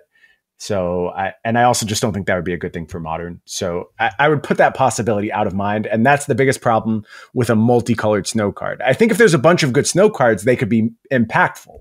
And Scrying Sheets is a card that exists that certainly can juice up all those decks a bunch. But for a 2-color snow permanent to really matter, it seems like there has to be some kind of mana incentive to go there. All right. Have you considered Prismatic Vista? I don't know what that is, Gerry. Is that the new land? That is the new basic fetch land. Okay. That's a good card. And I think that card will find some homes. I still think we need a little bit more snow action here because I don't know. Like, we don't even have a deck yet. Like, so it's hard to say exactly what spells we're trying to cast, but it just feels like it needs more.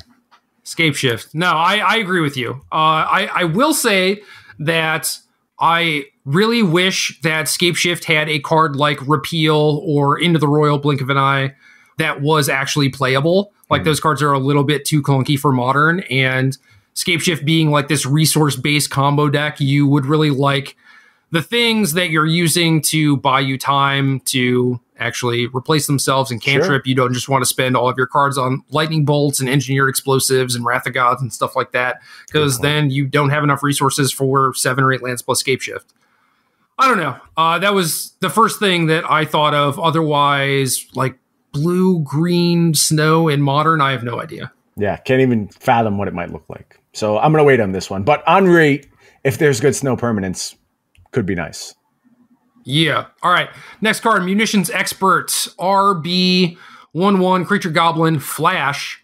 When this enters the battlefield, you may have it deal damage to target creature or planeswalker, damage equal to the number of goblins you control. So 1 damage on resolution, checks on resolution. And this is the card that you're supposed to be Goblin Matroning for, I guess? Maybe it's filling that role as your 1 of removal spell. Or Planeswalker, that's relevant. It is. I just think you got to do more in Modern.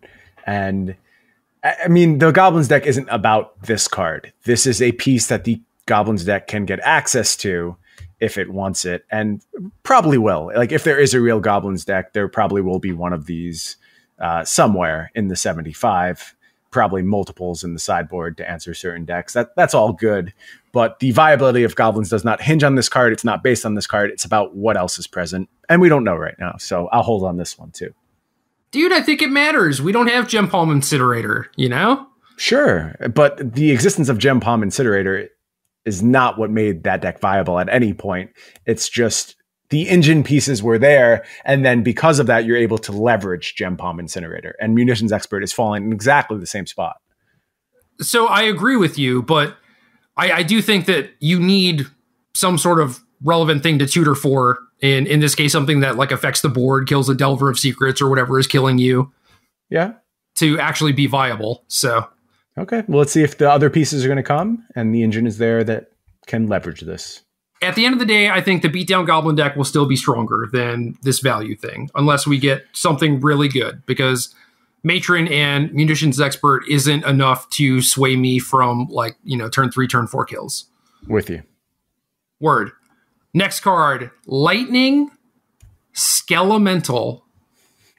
You can just stop there. Like, that's probably good enough for me to already declare this a top card. 6/1 creature, elemental skeleton, trample haste. Whenever this deals combat damage to a player, that player discards 2 cards. At the beginning of the end step, sacrifice this. So, Ball, Lightning, Blightning. I don't care about how viable this card is. It's just dope. That's all. I mean, I realize that's not what we do here. And like, we're supposed to give a very thorough breakdown and say exactly where this card fits. I don't care in this one instance. This is just cool. I'm happy. This card made me smile when I saw it. It was very reaffirming that Magic cards can still affect me in that way. This is just cool. That's all I have to say about it. Probably not going to see a lot of play. That is awesome. You being happy makes me happy. I think that this card is going to be a card that people put in their decks, and I think they're going to regret it. Probably true. Probably true. You could come up with some real narrow situations where this is the right card, but it's not going to happen too often. And this isn't fixing the problems that a burn-based deck is having in those matchups. So, Ball Lightning is very legal in Modern, and people don't play it for a lot of reasons. And I don't think tacking on discard 2 cards in your burn deck is really going to help you. No, probably not. But who knows? Next card, Good Fortune Unicorn, 1 G-dub, 2/2, creature unicorn. Whenever another creature enters the battlefield under your control, put a +1/+1 counter on that creature. And I only included this card on my list because I thought that you would want to talk about it. I don't. There's no... like kitchen finks. No, it does the same thing. It does the same thing as all these cards. It's another piece of that whole puzzle. This is like a pretty downgraded version of that effect. And at this point, the redundancy argument isn't really holding weight with me anymore because there's a lot of redundancy of this effect at this point. So does it enable all those same combos? 100%, absolutely. But I don't think it does anything to actually move those decks forward. I don't think there's the costing and the sizing is not such that makes me believe that having access to Good Fortune Unicorn actually improves those decks at all.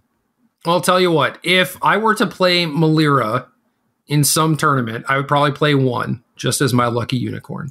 Well, you would be blessed with good fortune for your inclusion of this fine steed. Yes, at least I hope so. Artifacts. Scrapyard Recombiner. 3 mana for a 0/0 artifact creature construct. Modular 2. Tap, sack an artifact, search your library for a construct, reveal it, put it into your hand, then shuffle your library. Is this card busted or garbage? Can I say I have no idea? I mean... No. The constructs in Modern are good. Ravager falls under that. All these modular creatures, they're all constructs. They're very meaningful constructs to go get. 3 mana is a lot. Is Affinity looking for this type of value engine? I think mostly no. Hardened scales, right? Yeah, but they already have their pieces in place. Like, is this a upgrade for that deck? I don't know. That's what I'm asking you. I mean, this is another... I don't know either. 3's a lot of mana. That's my main sticking point. It is. But they're already playing, like, Throne of Geth, which... Right. You know, granted, it has some different applications. This is tap second artifact, so you can just cash in a servo that you get off animation module. Mm-hmm. This has modular, so it triggers animation module. It's another sack outlet for Hangerback Walker. You get to tutor for Walking Ballista, not Ravager. I don't know if you were like alluding to that, but Ravager is a beast. Oh, my mistake. I thought it was a construct. Okay. So are any of those constructs, like, is the Worker a construct? Worker, Ballista, Hangerback, I believe are all constructs. Okay, it's weird that Worker is and Ravager is not, but such is life. A lot of these cards work really well with Metallic Mimic. Right. And that is something we saw that the Hardened Scales deck moved towards kind of later in its life cycle. I just don't know. I know we have to give opinions on everything. I don't know if this card is good. It feels like the mana cost is problematic. That's the first instinct I have, is that going that high on the curve is going to be tough for these decks. And if they're investing that much mana, they want it to be into the Hangerback Walkers or the Walking Ballistas. But also, having played a bit of Hardened Scales, it is prone to running out of gas in some spots. Like, if you get all your pieces going, you feel like the most powerful deck on the planet. But sometimes you're just sitting there with like a servo and a Darksteel Citadel, and you're like, oh, my deck does nothing. So if this gets to untap in those scenarios, you kind of start going off pretty hard while getting to upgrade your servo if it does get killed by, traditional graveyard-based means. So there's something there. I think it all comes down to mana efficiency, and do you have room for that much investment? I think so. I mean, it's just a matter of what the format dictates that you need to be doing. Mm-hmm. So we've seen people cut Steel Overseer for Metallic Mimic, likely with a move towards like, well, the format is fast and Steel Overseer is not likely to live. It's not likely to get to untap. Therefore, I need to do like this faster, less powerful thing. And if the format is in that sort of place, then obviously Recombiner, it has the same trap as the Steel Overseer stuff. Like, you do get a dice trigger out of it, but it's not really what you want to be spending 3 mana on. But for sure, I do think that if you are just trying to set up combo kills or make big Walking Ballistas against things like humans, then maybe this thing helps. Yeah, people are going to try it. And I don't know if it's going to be good or not. I think that Mox Opal obviously helps a little bit, but maybe not great. We'll keep an eye on it. That's all we can do with this one. I don't think either of us fall in the camp of Hardened Scales Expert, and that's the clearest home, or Traditional Affinity. I think like that's an option as well. But it does seem like Hardened Scales takes harder advantage of this card. Yeah, for sure. Onto the lands, we have snow-covered basics, which is good because we need those for our Ice-Fangs. Mm-hmm. Other than that, I don't really know what we're doing with these, but we still have like 200 cards left in the set to go, so I'm sure we'll find out. They're really pretty. I think the swamp is particularly pretty. Yeah, I mean, I like the fact that we have these dope full art snowlands, which we didn't really have before. So that is definitely cool. And then we have the Horizon land cycle or canopy. No, stop. They're in Modern Horizons. They're based on Horizon Canopy. You had it the first time. This is the Horizon cycle of lands. Okay, so they're canopy lands. Got it. Damn it. These are all enemy colored with the same text as Horizon Canopy. And we've seen Horizon Canopy show up in decks as like basically an off-color thing. You know, it's like you can be Boros and still play Horizon Canopy. So obviously these have to be upgrades in some decks. And then specifically the blue-red one and the green-black one are the ones that I think I'm most excited about. Although I am excited about all these, quite frankly. I think these are a huge add. It might not surprise you that I love the green-blue one, because I think I can probably get away with playing a few of these in Amulet pretty safely. Yeah. You could have played Horizon Canopy before. Yeah, you could, but getting the mana fixing as well. I mean, I've almost been in the market for a Botanical Sanctum before, so like pretty into Waterlogged Grove in a few spots. But I think this is providing an important thing to colors that previously didn't have it. And I'm sure you're into the green-black one because that is exactly what something like green-black rock is looking for, like getting an extra card out of your mana base. I mean, maybe they should have been considering Horizon Canopy actually previously, because that's a really big get for them. Maybe it's weird because you have so many good utility lands at this point, and you don't like taking damage, and you want a bunch of basics for Field of Ruin and stuff. Yeah. So I'm not even sure how many of the green-black ones will show up in like the specifically Golgari midrange. I think this is more something that actual Jund is looking for because they're a little bit more aggressive. Okay. Interesting. But either way, yeah, people are going to play a ton of these. Yeah, and humans can pick some up very easily. They already had Horizon Canopy. They're just making their mana better for the most part, which is really good for them. Blue-red, like Storm, might be into this pretty hard. You can see a lot of spots where they're willing to cash in a land for a card, particularly while they're going off and like mana's no longer an issue. So I could see inclusions there.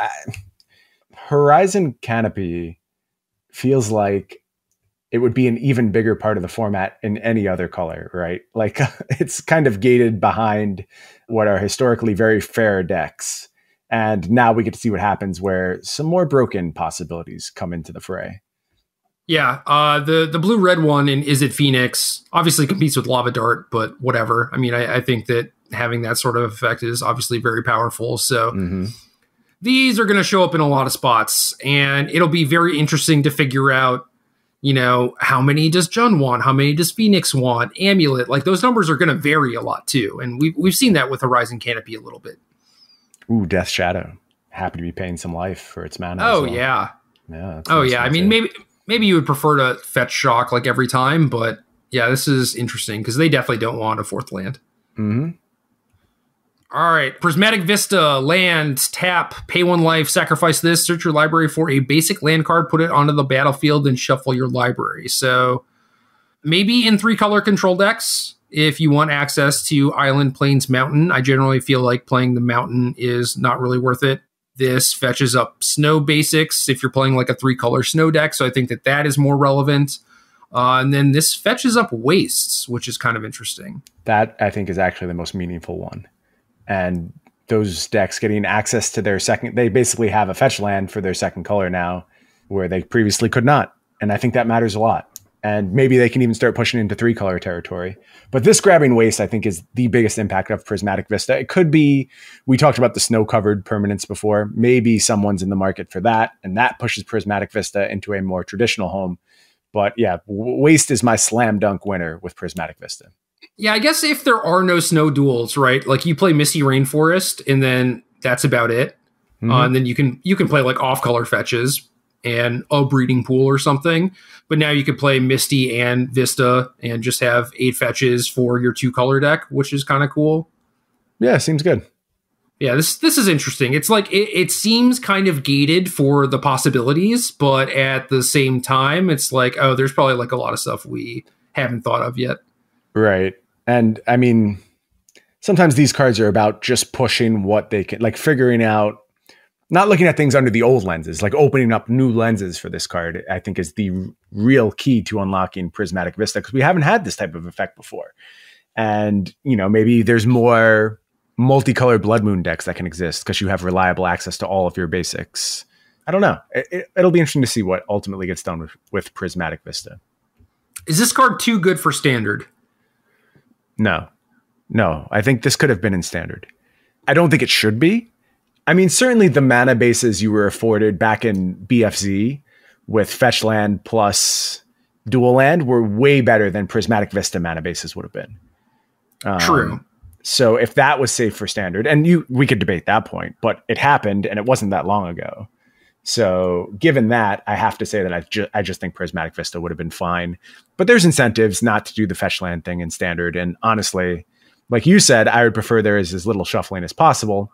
If every mana base started with 4 Prismatic Vista, you're just adding a bunch of shuffles to the game. And I'm all for passing on that just out of principle. Sure. I mean, Evolving Wilds saw play a reasonable amount of the time. Yeah. And this is the comparison that I would like to make, basically. It's like, obviously, this is an upgrade to Evolving Wilds, but is it one that is too good? And it's possible that this card actually does end up showing up in Standard at some point. Yeah, maybe. That's an interesting point. I wonder how much of this is going to work its way backwards into Standard. Yeah, I don't know. I feel like if they thought that any of these cards were going to be in Standard at some point, they probably would have just put them. Yeah, they would have just put them in a Standard set, right? Yeah, maybe. I don't know. This set needs to be dope. So far, it does look like that. One more card. Frostwalk Bastion, Snowland, tap, add colorless 1 and a snow mana. Until end of turn, this becomes a 2/3 construct artifact creature. It's still a land. Whenever this deals combat damage to a creature, tap that creature and it doesn't untap during its controller's next untap step. So kind of a weird land, but cool. Going right into our Coatl control deck for sure. I like these snowlands. I think it's important that the mana base can do diverse things because probably the home for snow ends up being monocolored. So, and of course, Skred exists. So red is particularly incentivized to look for things they can do with their mana base. Having some more options that still fuel up Skred, really cool. And you could certainly see Frostwalk Bastion getting a home there. Yo, but how do you cast Boros Reckoner with this in your deck? Just don't cast Boros Reckoner. Hey, that's not an option. Don't do it. Not an option. All right. Then I'm sorry. You can't play Frostwalk Bastion. You're gated off. You could play 1. I'll let you play 1. What about Scrying Sheets? I don't know, man. What about if we talk about Standard instead? How about that? Yeah, let's do that because there's a lot to say about Standard too. And certainly we're going to have to keep it brief. We've been yapping our listeners' ears off for a while now about Modern, but I would be remiss if we didn't at least check in on Standard. Okay. Last weekend, SCG New York, Jeskai Planeswalkers kind of crushed the tournament, which if you'd been paying attention to the arena results and people like John Rolfe crushing it, that should have been no surprise to you. Mono Red also put up another good weekend, but I guess the talk coming away from the tournament was that Mono Red just has an impossible, maybe not impossible, but certainly a bad Jeskai matchup. And I was watching Martin Juza's stream, and he's been crushing it with Mono Red, and he eventually moved on to other decks because of his losing win rate or whatever to the Jeskai decks. So, yeah, that Jeskai deck was a work of art. Some truly impressive deck building. Certainly you want to acknowledge where you came from, and Rolfe deserves the credit as being the first person to push the archetype, but the upgrades made in the version that ultimately won the tournament were significant. And the whole Saheeli Karn package is a difference maker. The Manland is a difference maker. It actually feels like Mox Amber is a great card in the deck, like a very meaningful card. So I think it's a really just impressive piece of deck building. Certainly should be on the top of everyone's radar going forward in this format. That being said, I have been absolutely farming it today. Would you like to guess what I've been farming it with, Gerry? Some sort of deck with Nissa who shakes the world. Correct. That is correct. But more importantly, my deck has had Sinkhole and Strip Mine. And it turns out those cards are pretty good against most standard decks. I've been playing the Japanese Golgari deck, That's just a joke, man. Going into this weekend, people are going to fix that. How do you fix that? Realistically, with everything you're trying to do in that deck, how do you fix that? I think Field of Ruin is an incredible card in the format right now. And I'm not going to sit here and tell you that I think Golgari is the truth or the way forward, but I do think Field of Ruin is criminally underplayed, and their deck takes it to an extreme by also having 4 Assassin's Trophies to back it up. And even if you're not just like strictly sinkholing your opponent, I've restricted so many of my opponents from their 3rd color of mana, and it matters a lot. Like, the deck plays a really effective, almost fish-like game of just being annoying to your opponents and making it difficult for them to do anything meaningful. I believe that. I think things get way different when people start having 2 basics in their deck. Yeah. And like you can't just like trophy their land on turn 2. No. Like you should just not be able to do that. And that will change very quickly, I think. That said, I do think that there are going to be games where you trophy a couple Planeswalkers, Field of Ruin them, and then you can start going ham on their mana base, and that is going to matter. Especially if we're talking about like keeping them off 5 for Sarkhan and stuff like that, or even let them play Sarkhan, you just Casualties of War them, you know? Right. Yeah, Casualties of War going along with that land destruction setup, and that card finding a lot of targets for me right now. I think that mana bases are generally stretched to the breaking point right now, and that's a very good pressure point. And in most instances, you would just go, okay, time for mono red. Like you said, though, there's a problematic matchup there. And despite that, mono red seems to put up extremely good results in every event. I think the deck is an incredible incarnation of mono red. I've even been playing it quite a bit. So, if I'm playing mono red, that's kind of like against my DNA. That means I have a lot of respect for the deck. I think it's very good. But it's got a problematic matchup on its books now, and it's going to have to do something about that. Meanwhile, the debate points of both our articles and our podcasts over the past 2 weeks seem almost archaic at this point. I mean, I continue to work on Esper Control. I think I have it in like an okay place where I'm making do in the metagame, but I wouldn't tell anyone to play that deck right now. I think you'd be kind of crazy to do so. I think that there is merit to trying to do the Jeskai stuff with Thought Erasure, kind of similar to the list that Oliver Tomiko got second with. But I think that you really do want to adopt the Saheeli Karn package because of how good it is in mirror matches and just how good it is at like protecting your own Planeswalkers too. Yeah, it's an incredible combination. I will tell you, I won a game on turn 5 today where I didn't cast the spell until turn 3, which was pretty incredible out of a deck that's ostensibly like this slow, grindy nightmare to play against, to have that kind of clock. And that's not what it's there for. I don't want to make that sound commonplace, but just the fact that's on the table, that means you're generating battlefield presence that can meaningfully pressure opposing Planeswalkers. And that's really the key point right now. Yeah, for sure. And we're seeing a lot of people jamming a lot of copies of Legion Warboss in their sideboards because of that. And it's interesting now because we have basically blue Planeswalker decks and green Planeswalker decks. And against the green ones, you want stuff like Lava Coil. And against the blue ones, you want stuff like Legion Warboss. But other than that, you want basically like the same cards. And it makes me think that the green decks with the Explore Creature package and Wild Growth Walker for the red matchups. And then you have stuff like Vraska, Golgari Queen of the Golgari, whatever the actual name is, to just hound for the 3 mana Planeswalkers and stuff. And then you have Command the Dreadhorde at the top. I think the green black Planeswalker decks might be a little bit favorite right now. And we see them picking up a decent amount too. So I don't know, like the lists are so different and people are playing, like there's just so many different options, like different ways that you can build your decks and everything. So I don't think that we're actually going to have like a real answer, but I do think that if I were playing, I would just be off the blue-based ones and kind of onto the green ones.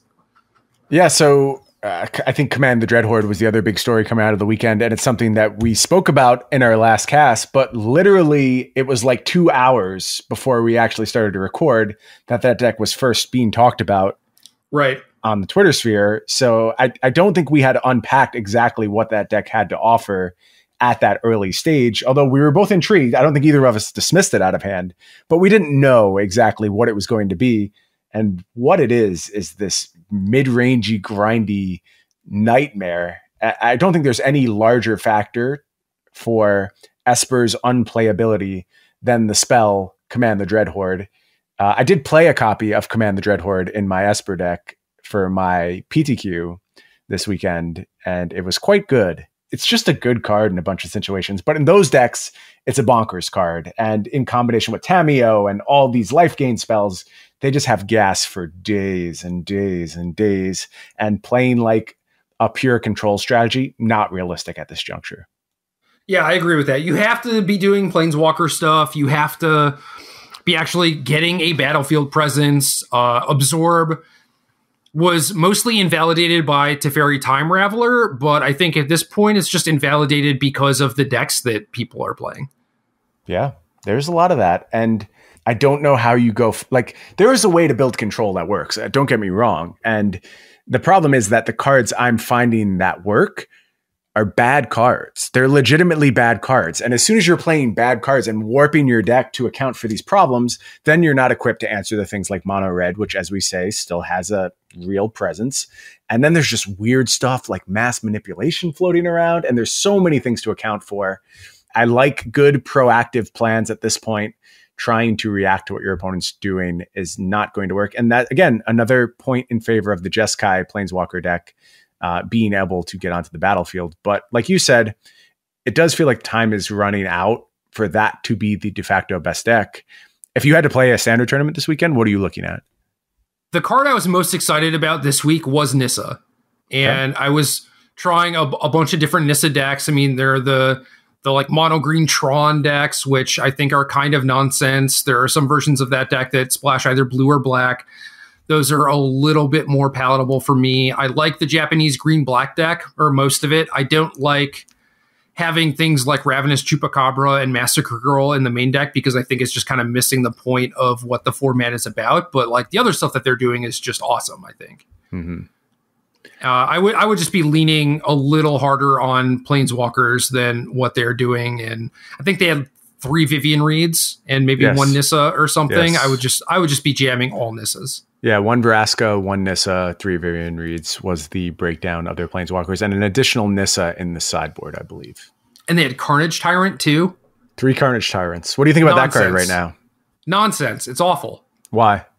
It's just bad. It's too slow. It comes down and it's like, all right, I have like this Karn token and a couple dragons, and you're probably dead anyway. And, you know, it's like this 6 mana sorcery speed abyss for Planeswalkers, basically. And I just don't think that that's good enough right now. You have things like Casualties of War and Command the Dreadhorde, which are 6 mana cards that actually do things. Okay. I think you make a compelling case. I think that were you to not have that, you're talking about a complete retool, which always in the realm of possibility. I mean, that's been the go-to thing about this format is someone comes up with this iteration, someone takes it a step further and finds the best deck. That has happened consistently over and over with each of these decks presented. So maybe the Japanese core of the Field of Ruin mana base in conjunction with Command the Dreadhorde is the next step forward. And they're able to do both things that these other decks, you know, typically don't have any access to. I don't know. Maybe just Command the Dreadhorde and Field of Ruin is enough. Like that's all you have to do to really have a leg up on the rest of the field. But if I had to play a standard tournament this weekend, I would be continuing to iterate on green black, seeing what I could get it to do. Depending on the tournament, like if I had a PTQ, see, this is weird because historically, I would say your PTQ is going to lag behind and you can go with last week's deck and probably be pretty safe if you have good plans against everyone. But having played a few PTQs now in the season, that's not tracking. Like people are just making the adaptations and they're showing up prepared. And so I went to this PTQ on Saturday in Tacoma and there were a lot of Command the Dreadhorde decks there. Like it was a noticeable portion of the field.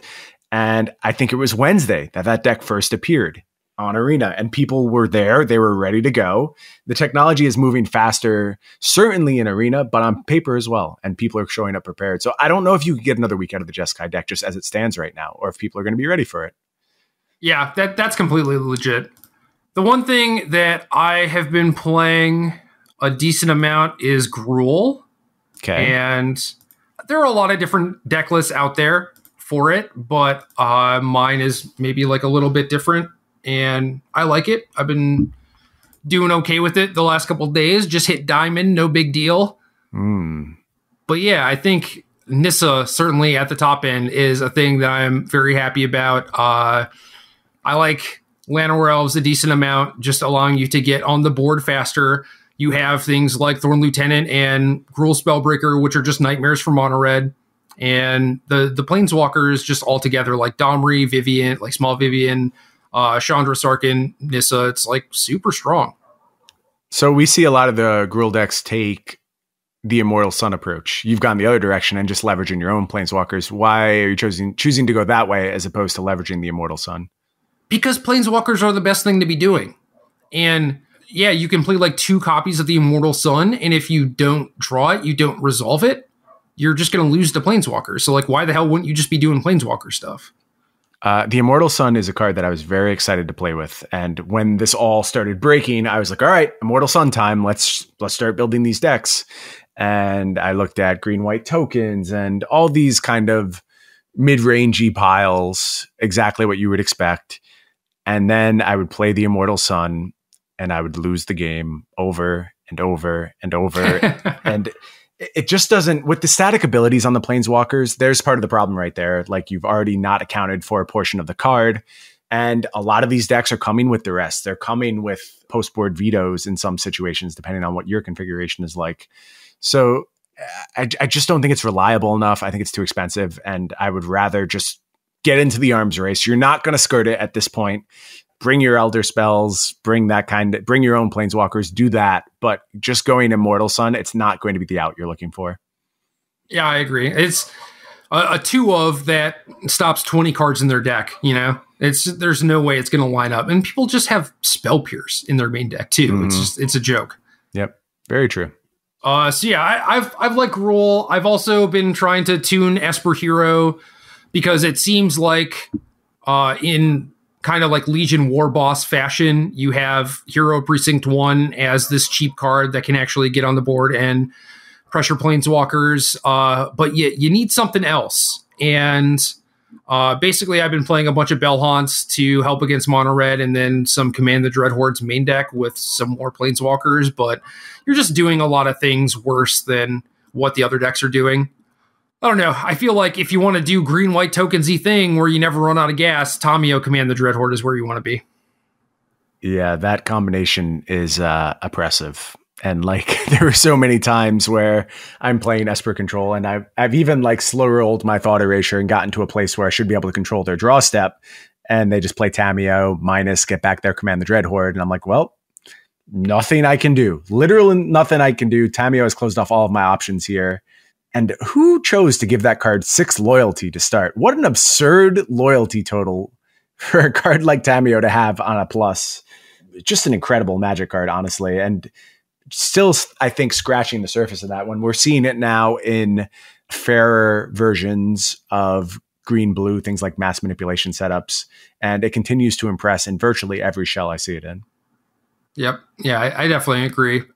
What else? I mean, there's mono red, there's some white aggro decks. I think classic Esper is dead, but again, Planeswalkers with Thought Erasure might be good. I'm also kind of curious if like either Esper splash Bolas or Grixis splash some of the Teferis is relevant, because I do think the Planeswalker shell with something to do on turn 2 is like the next step, and Thought Erasure is probably the best card. But obviously the red cards give you a lot of stuff too. So we're going to see some cool lists, I think, this weekend where people, like you said, take an archetype, tune it, do something special with it, and just end up with a beast. I will say that instinctually, as all of these decks float to the middle of the battlefield, I keep looking for ways to return to Nexus and just win on that axis. And I do think that the latest builds I've seen are getting closer, Nissa-based builds as opposed to Wilderness Reclamation-based builds, essentially, where they are able to generate some battlefield presence, pressure the opposing Teferi, get them off the battlefield, and just have a B plan for Hydroid Krasis, for Nissa. That's a real B plan. I think you can live with that. It wouldn't surprise me if Nexus decks are able to retool in that fashion and get to a good place, as these decks just entirely fail to account for it at some point, as they should, because traditional Nexus does not exist in the format as it stands right now. I mean, I definitely like Explorer Package, Tamio, Nissa, Nexus decks. I think that is a really cool angle, and I think Nexus is just sort of free in those sorts of decks, like especially with Nissa and Explore creatures helping you hit your land drops, and then the Explore Package just being good against mono red. So I'm kind of down for that. I think those decks are still finding their footing, but if they do, they could be worthwhile. I'll be keeping a close eye on that strategy. Of course, any chance you give me to cast Next Size, I will probably be happy about doing so. Nissa's broke. That's it. Good card. It's funny, like, have we ever done worse on a top 10 than the top 10 we made for War of the Spark? We thought that it was going to be fair. Yes. I mean, that's the core of our problem. The format we were envisioning was like a continuation of the previous format, and it was just an entire reboot. Oh, yeah. I mean, well, for the first couple weeks, I think, or the first maybe 1 week, it was probably good. Yeah. I don't know. Who knows what our top 10s are actually supposed to accomplish? Like, are they supposed to say the best card for week 1 or the best cards long term? That's always been a little ambiguous, but I would still call our top 10 mostly a miss under any circumstances. But I'm okay not really beating ourselves up over it, because as we said a million times through that process, evaluating Planeswalkers is close to impossible. And this set more so than any other. Like, we were just not prepared for these static abilities at all. Nah, it's too much. We'll be ready next time. War of the Spark 2. We're going to nail our top 10.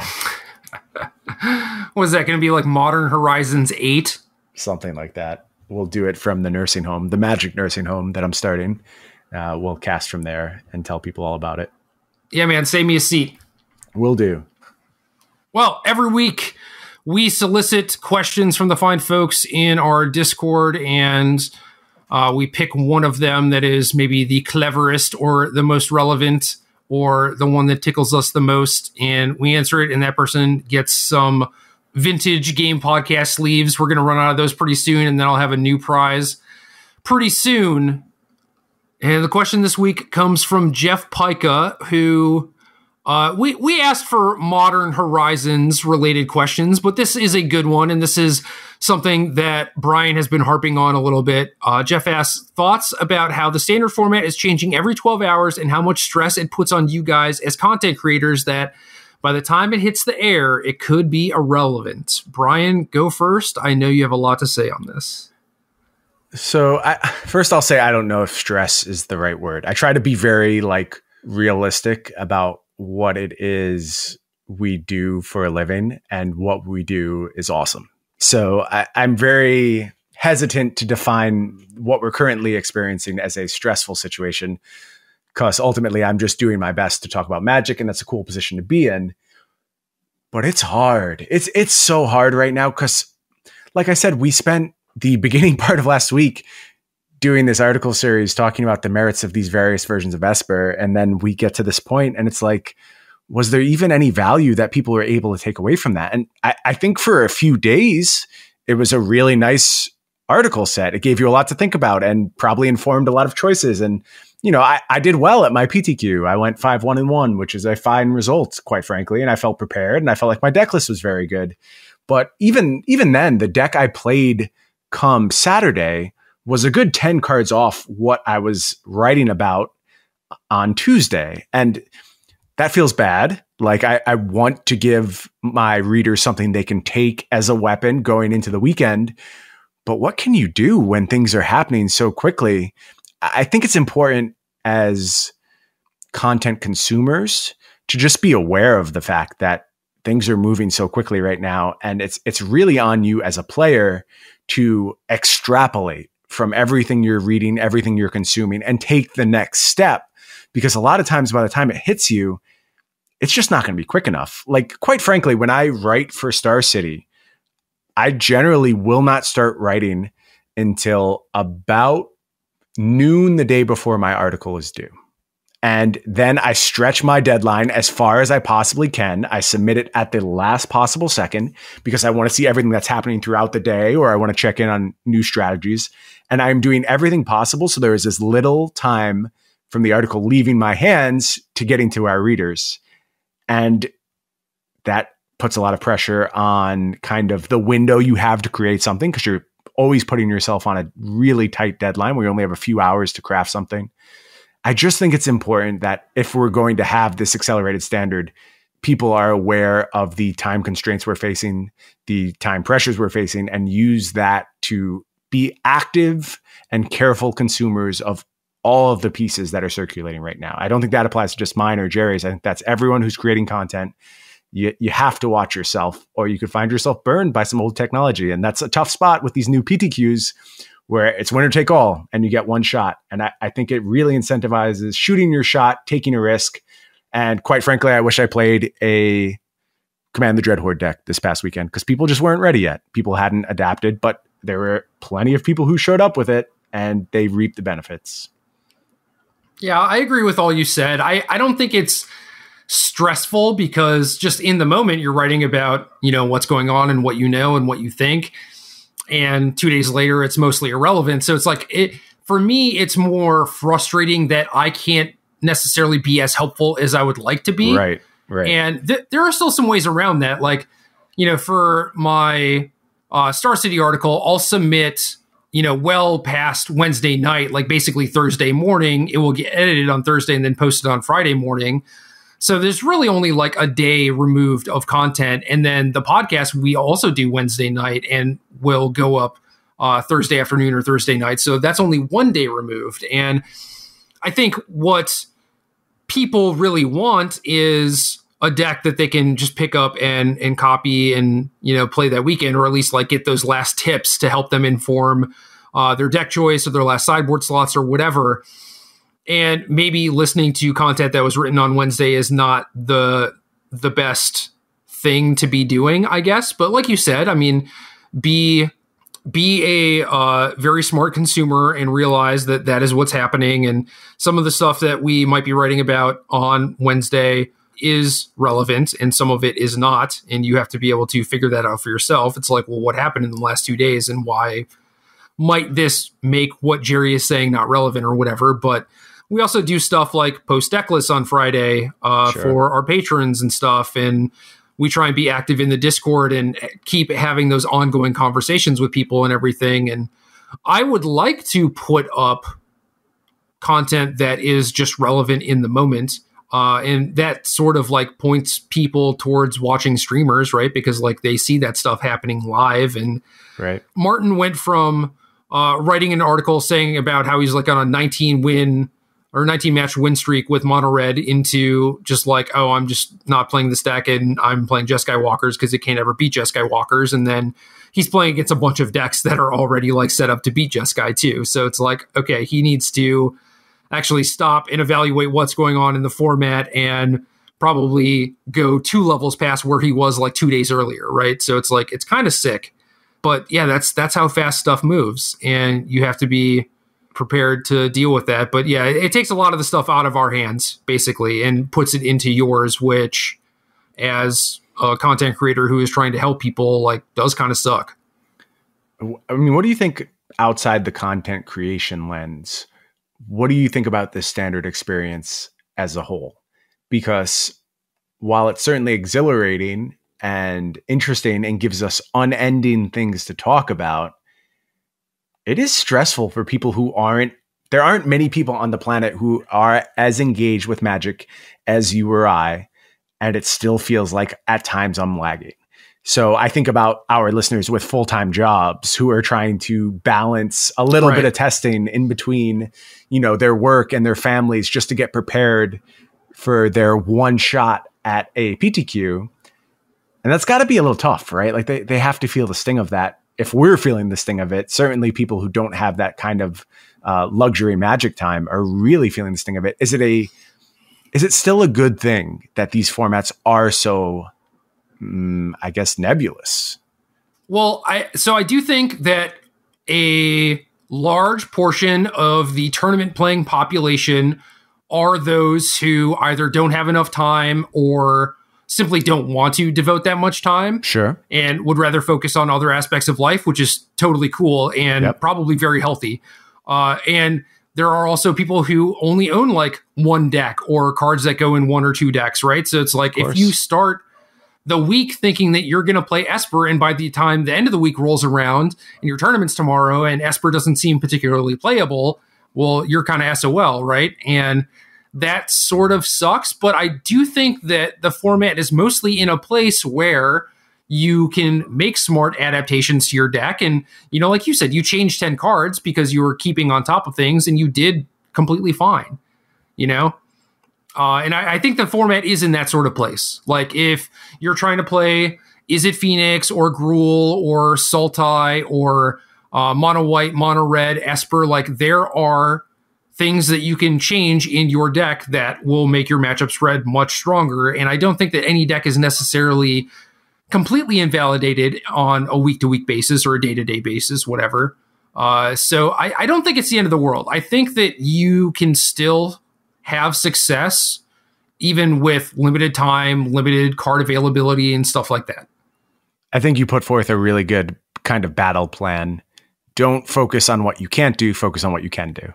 And find the options that are available to you. Find ways to move your deck. Like I said, I would have played Command the Dreadhorde. I didn't have Command the Dreadhordes when the time came that I actually realized it was a real deck. They were sold out at Mox, and I was like, well, we're going with Esper. And that was kind of the end of it. And I did what I could. Dude, that's stupid. That's like just a basic rare out of the set. Like, you should have been able to What am I supposed to do? I mean, they weren't there. I went to the store. They didn't have them. I literally had to buy my one copy that I played in the sideboard off of random person for $10 because there was no card availability. Ask random humans, man. We have the Discord. There's Matt, who, I guess you were in Tacoma, right? I was in Tacoma. Yes. Yeah, I was thinking about the Spokane one where you could ask Matt. But like, even Tacoma, it's like, I mean, how many people did you know or Cedric know that you could have just asked to bring them? Cedric's been cracking packs of War of the Spark on Twitter, you know? I did ask Cedric, and he did not have the card either. He's got hella friends, dude. He could have found him. Maybe I could have pushed him harder, but there's still the fact that, like, I don't have a huge base out here where I know a tremendous amount of people. And I don't know, maybe this is a little silly. I feel awkward asking our like patrons in the Discord for it, because that feels like somewhat exploitative to me. I don't know why I feel that way, and I'm sure people will say it's fine, but that's what crosses my mind when I'm like, oh, I'll put out a post in the Discord and see if anyone will lend me these cards. No, because you know what's going to happen? Someone's going to be like, oh, you're playing Command the Dreadhorde. Why is that? And then you get to provide information to them. Sure. I think that's a good way of looking at it. And in the future, I should push that angle harder. That's a good lesson for me to take away from it. My whole take on this is that we are a community. Sometimes people are going to help you. Sometimes you're going to help other people. Yeah. What goes around comes around, all that sort of stuff. And I think that is just a net positive. And I think that you might not have an extensive network here, but you know that Cedric does. You know that Cedric knows a bunch of people who are going to that PTQ. And Cedric certainly doesn't own his cards, right? I would assume not. I will also say, though, that Cedric remarked to me while we were there that he doesn't know anyone there anymore. He says the people have changed, and he didn't recognize the people who were playing. So take that for what you will. All right. Well, there are 10 people that I could have asked who were at the Mox MCQ the week before. Okay. At least. So I'll just bother you from this point forward. Easy game. That's fine. That's Gerry, fine. Get these for me. Done. Yeah. Pack it in. And I obviously not everyone has like this sort of network or whatever, but it is beneficial to have that sort of network. Yeah, and I do see that developing in our Discord, which makes me really happy. I see a lot of people taking care of each other, and props to everyone in the Discord working to make sure the folks there have their cards they need and are well supported. It's very heartwarming to see we've brought a lot of people together for sure. Dude, Austin sent me a message and was like, yo, can I borrow humans for Louisville? And I'm just like, yeah. Kane will be using my foiled out amulet deck in Louisville. So maybe they can battle with our respective actual owned cardboard against each other. See, like you have no problem, like, you know, giving out things to people, and I don't either. Like, it's fine, man. Just ask. Lesson learned. Get ready, Discord. I'm coming for your cards. What's the worst that could happen? They say no. Right. But yeah, easy.